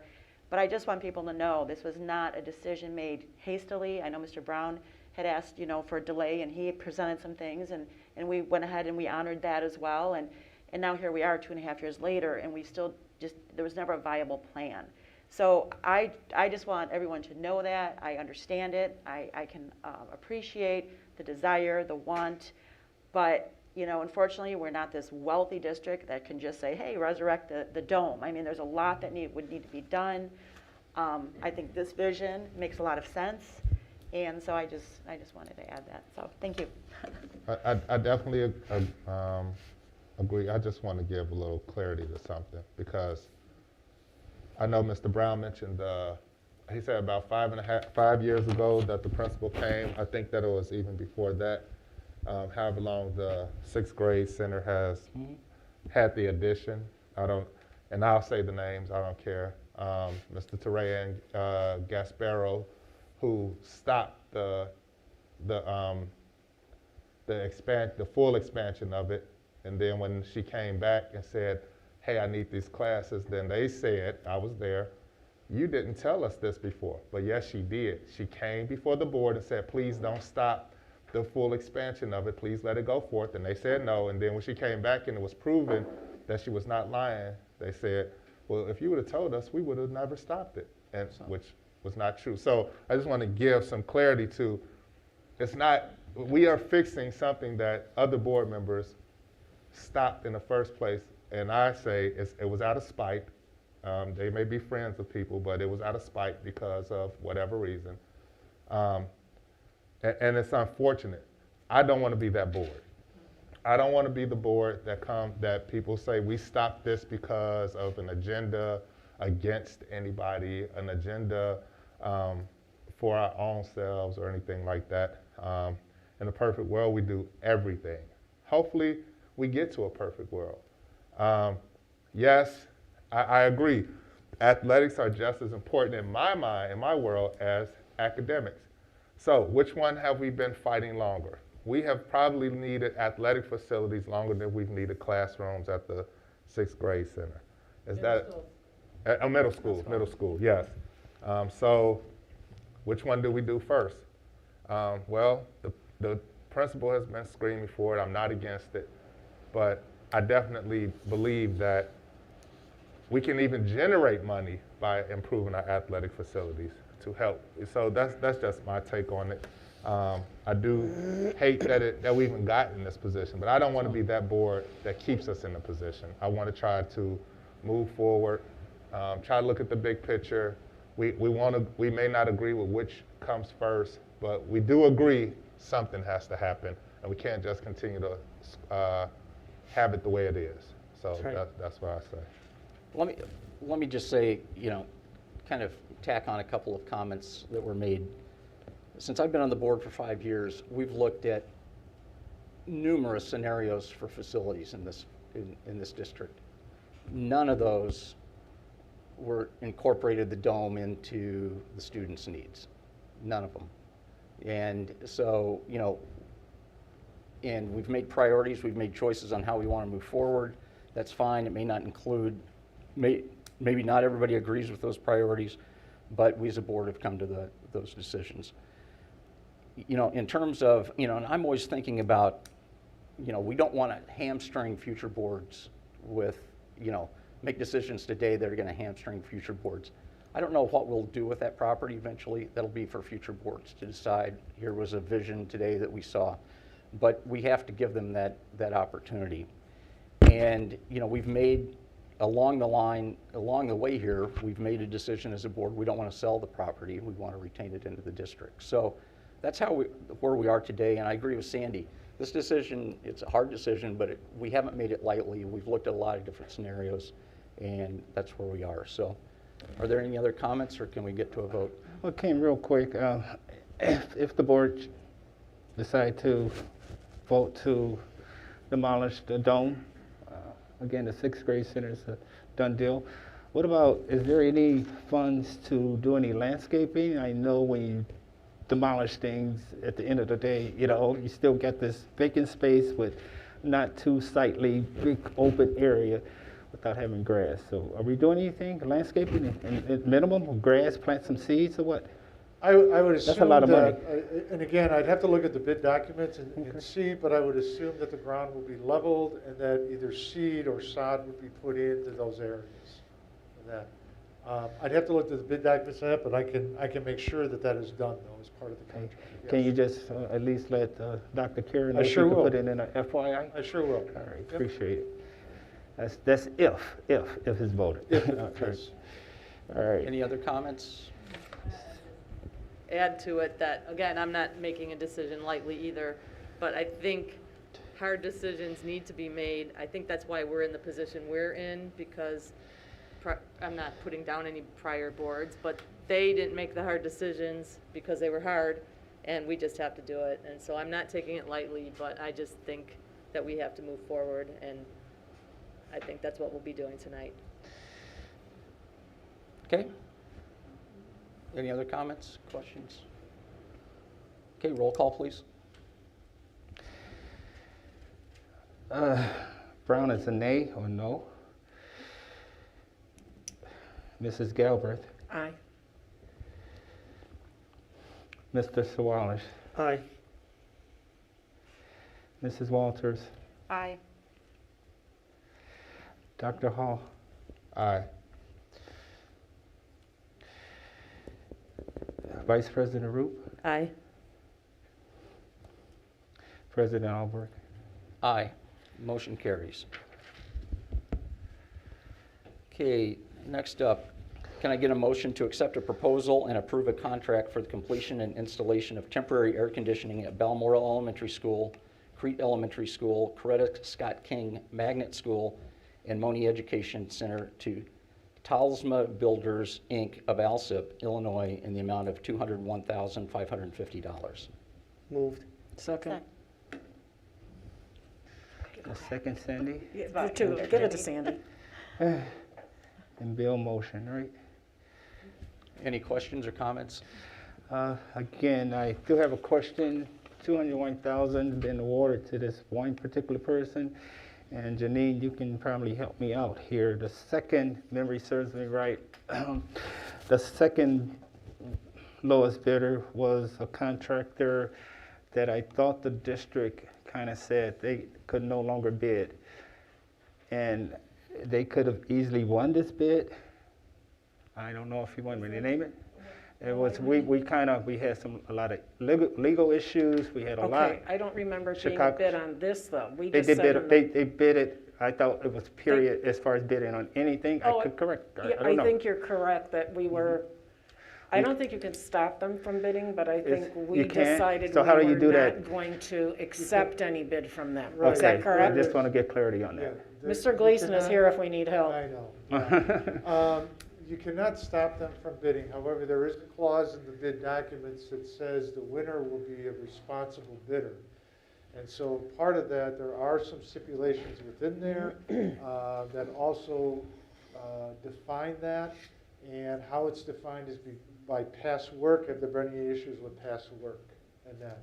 So if there was a case where there was a contractor that was not a responsible bidder, we can disallow their bid, but we can't prevent them from bidding. Okay, so at what point in the game will we know that, the board know that? Because right now you're bringing the winner and you had all the other bidders there. And again, So if this particular company was the winner, that would have been a lot of energy well, wasted, again, that's all. I don't want to sit here, and again, Sure. I would caution the board and Yeah. maybe legal will, Sure. about discussing, what could happen. Yeah. What happened is that Talsma Builder was the low bid. Yes. We are recommending them as approval. Yes. I would not even have discussion about anything else. Okay, we can't have that discussion in the board, so we can know the process. We need to know a better process from legal, whatever, okay? I would want to know that. Well, Mr. Brown, there is a process. In the bid documents, there is a process where it talks about a responsible low bid. Yes. And as part of that responsible, it is defined in the bid documents, and one of those stipulations are any past issues that they've had with the district. So if a contractor does not meet that clause, we can disallow that bid even if it was a low bid. So in your office, do you have documentation of companies that's considered not responsible? Yes. Okay. I do that in consultation with the architect, yes. Okay, Yes. that's all I know. That's all. I just don't want things sneaking under the radar. No. All right. And Mr. Brown? Yes. I did tell Mr. Gleason what we were talking about because he had just come in. Yes. So I think Ken answered your question that you asked me, correct? Right, that you can. You have a mic, so that sorry. even if somebody's the lowest bidder, if you determine that they're not responsible, the board can make that determination and not accept the bid. Yes. So it's a board determination as to responsibility ultimately. Oh, okay. But if the board do not know, you get future boards, that's all. And it needs to be somewhere where this particular company is known to have caused issues and not responsible. So that's what I was saying, for future reference, how would a board know that this particular company is not on our radar to do business with? How would they know that it's not being responsible? That's all. Normally you're getting advice from your architect and they have that kind of industry-specific information. Yes, and at this particular time, this architect that we have right now was not aware, because that was not the architect we used for the project that this construction firm was used. So it's a lot of Well, that's why, moving Mr. parts. Brown, though, I'm involved in it, because if he doesn't know, then I know. Yeah. And so between us, we consult on that and make sure that they meet all of the guidelines and the stipulations that the board would want, and that's where my recommendation would come in also. Okay. So, any other questions or comments on item number 4? Okay, roll call, please. Brown is an aye. Dr. Hall. Aye.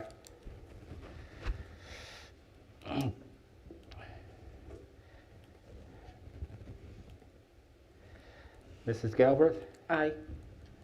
Mrs. Wallace. Aye. Mrs. Walters. Aye. Vice President Roop. Aye. President Albrecht. Aye. Motion carries. Okay, next up, can I get a motion to approve the personnel report, including approve the certified staff employment, leave of absence, return from leave of absence, and resignation, and educational support staff employment, leave of absence, reassignment, return from leave of absence, resignation, and dismissal? Move. Second.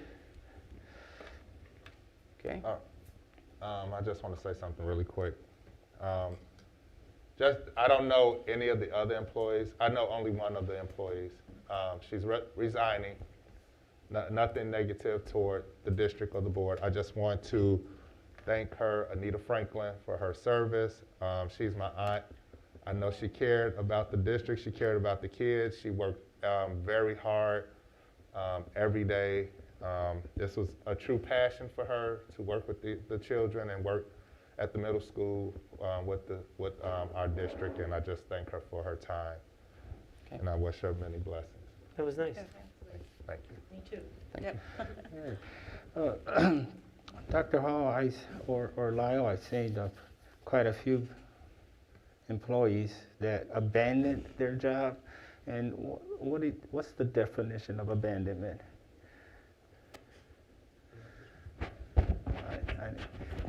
I know you can't be too personal and specific, but I'm like, okay, what is that? Just not showing up to work, or just? Yeah, most of the ones that you're seeing here, there are people who didn't complete their paperwork and didn't show up to work. So we did get a resignation out of them. We have to clear them from the roles so we can fill the positions. Okay, you say you did get a resignation? We did not. That's why we have to move to dismiss them. Yes. Okay.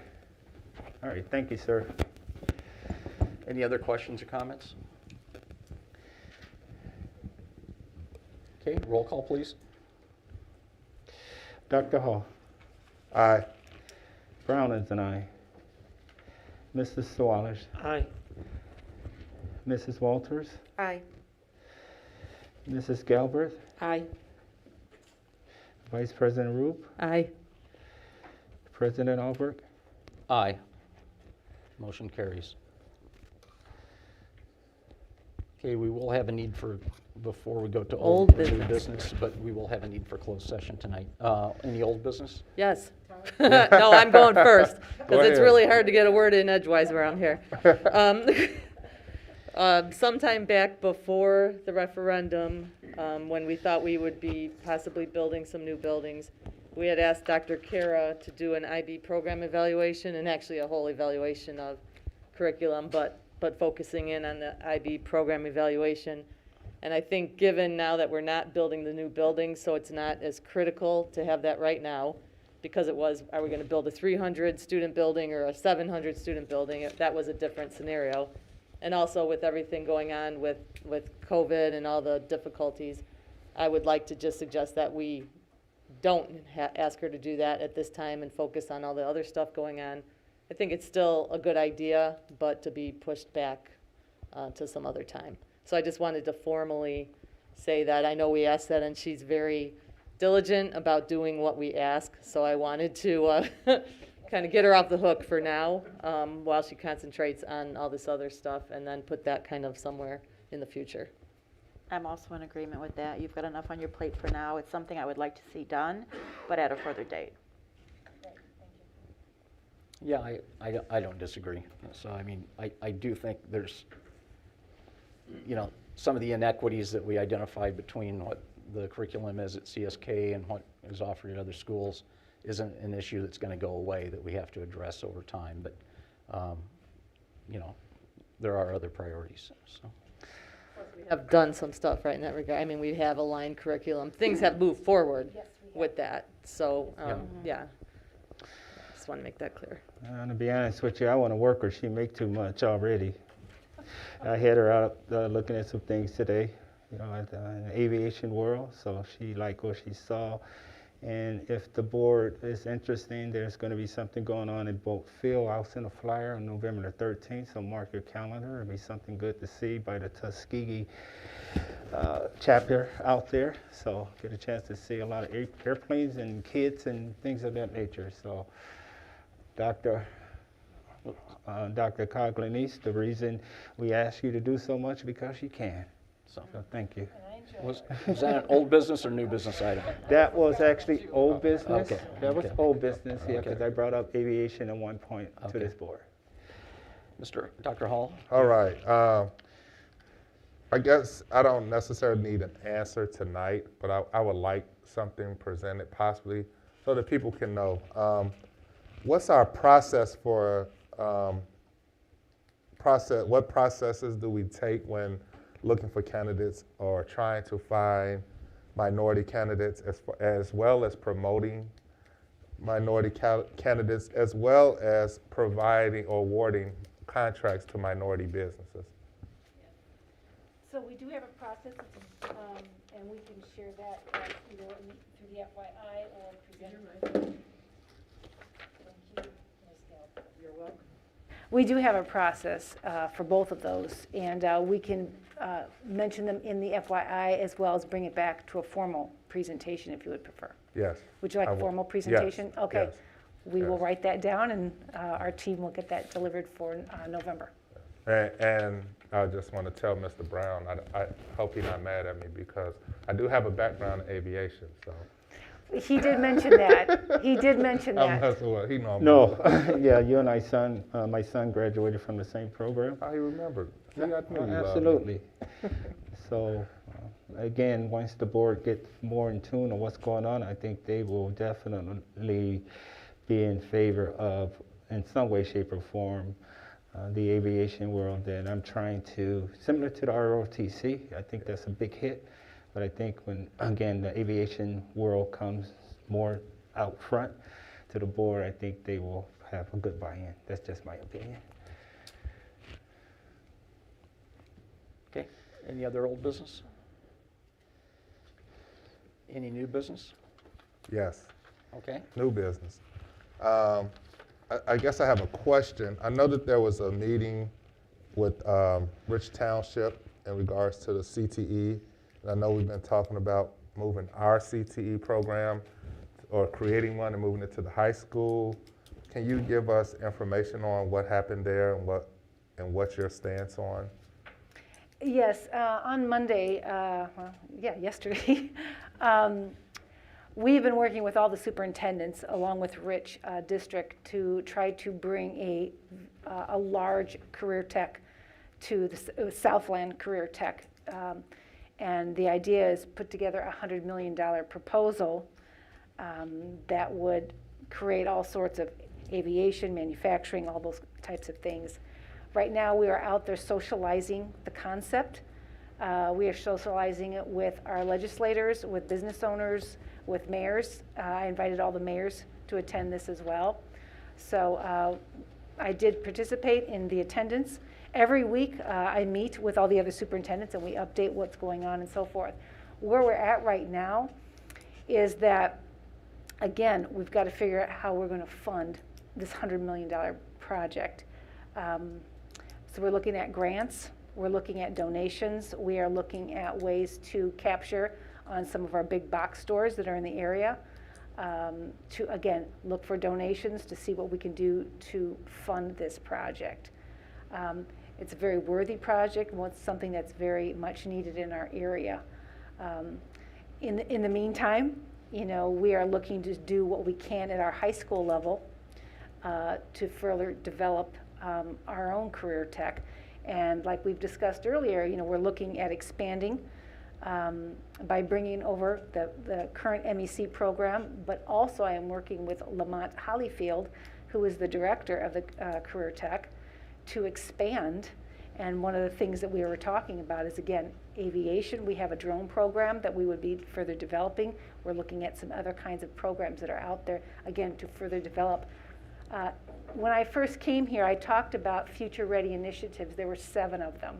And just as a reminder, technology, equity, cultural competency, we've done those, we've worked on those. The other one was using global and local networking to help expand our students' knowledge base, and that's the one we're working on next. Utilizing resources in our area.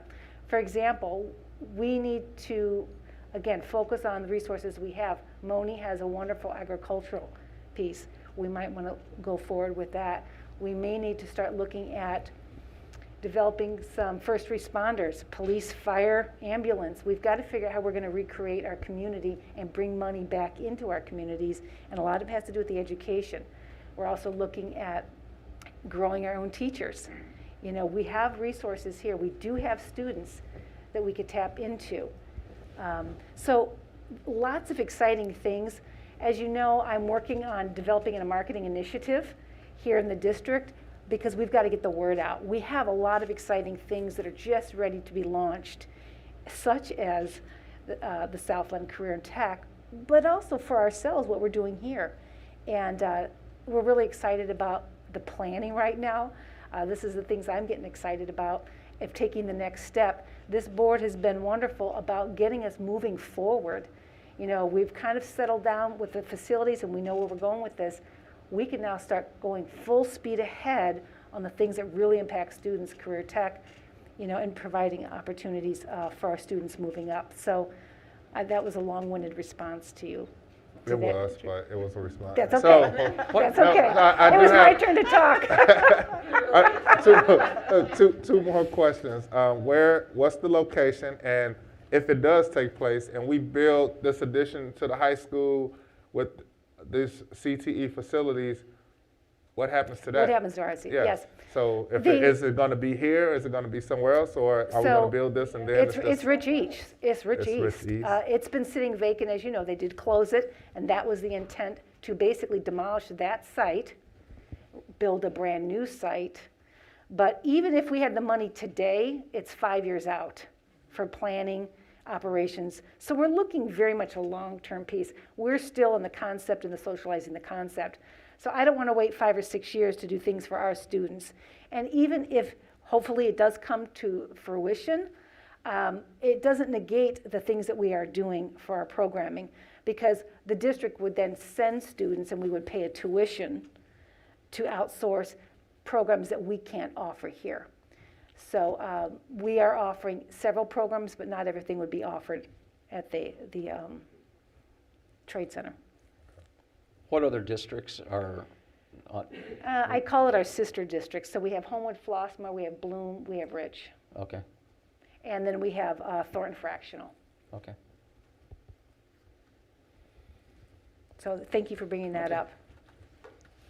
Any other new business?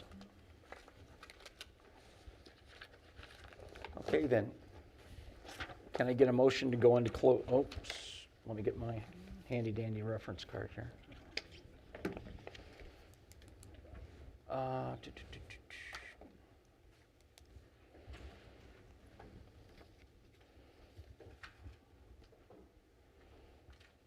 think this is all covered under litigation. Okay. Yes. Can I have a motion to go into closed session for the purpose of litigation when an action against, affecting, or on behalf of a particular public body has been filed, is pending before a court or administrative tribunal, or when the public body finds that an action is probable or imminent, in which case the basis for the finding shall be recorded and entered in the minutes of the closed meeting. Moved. Yes. And we also, second purpose for number 9, student disciplinary cases. So 2 purposes, litigation and student discipline. Moved. Roll call, please. Brown is an aye. Mr. Sawanish. Aye. Mrs. Walters. Aye. Dr. Hall. Mrs. Galbraith, Aye. Vice President Roop, Aye. President Albrecht. Aye. Okay, we are enclosed at 8:40.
Let's do it.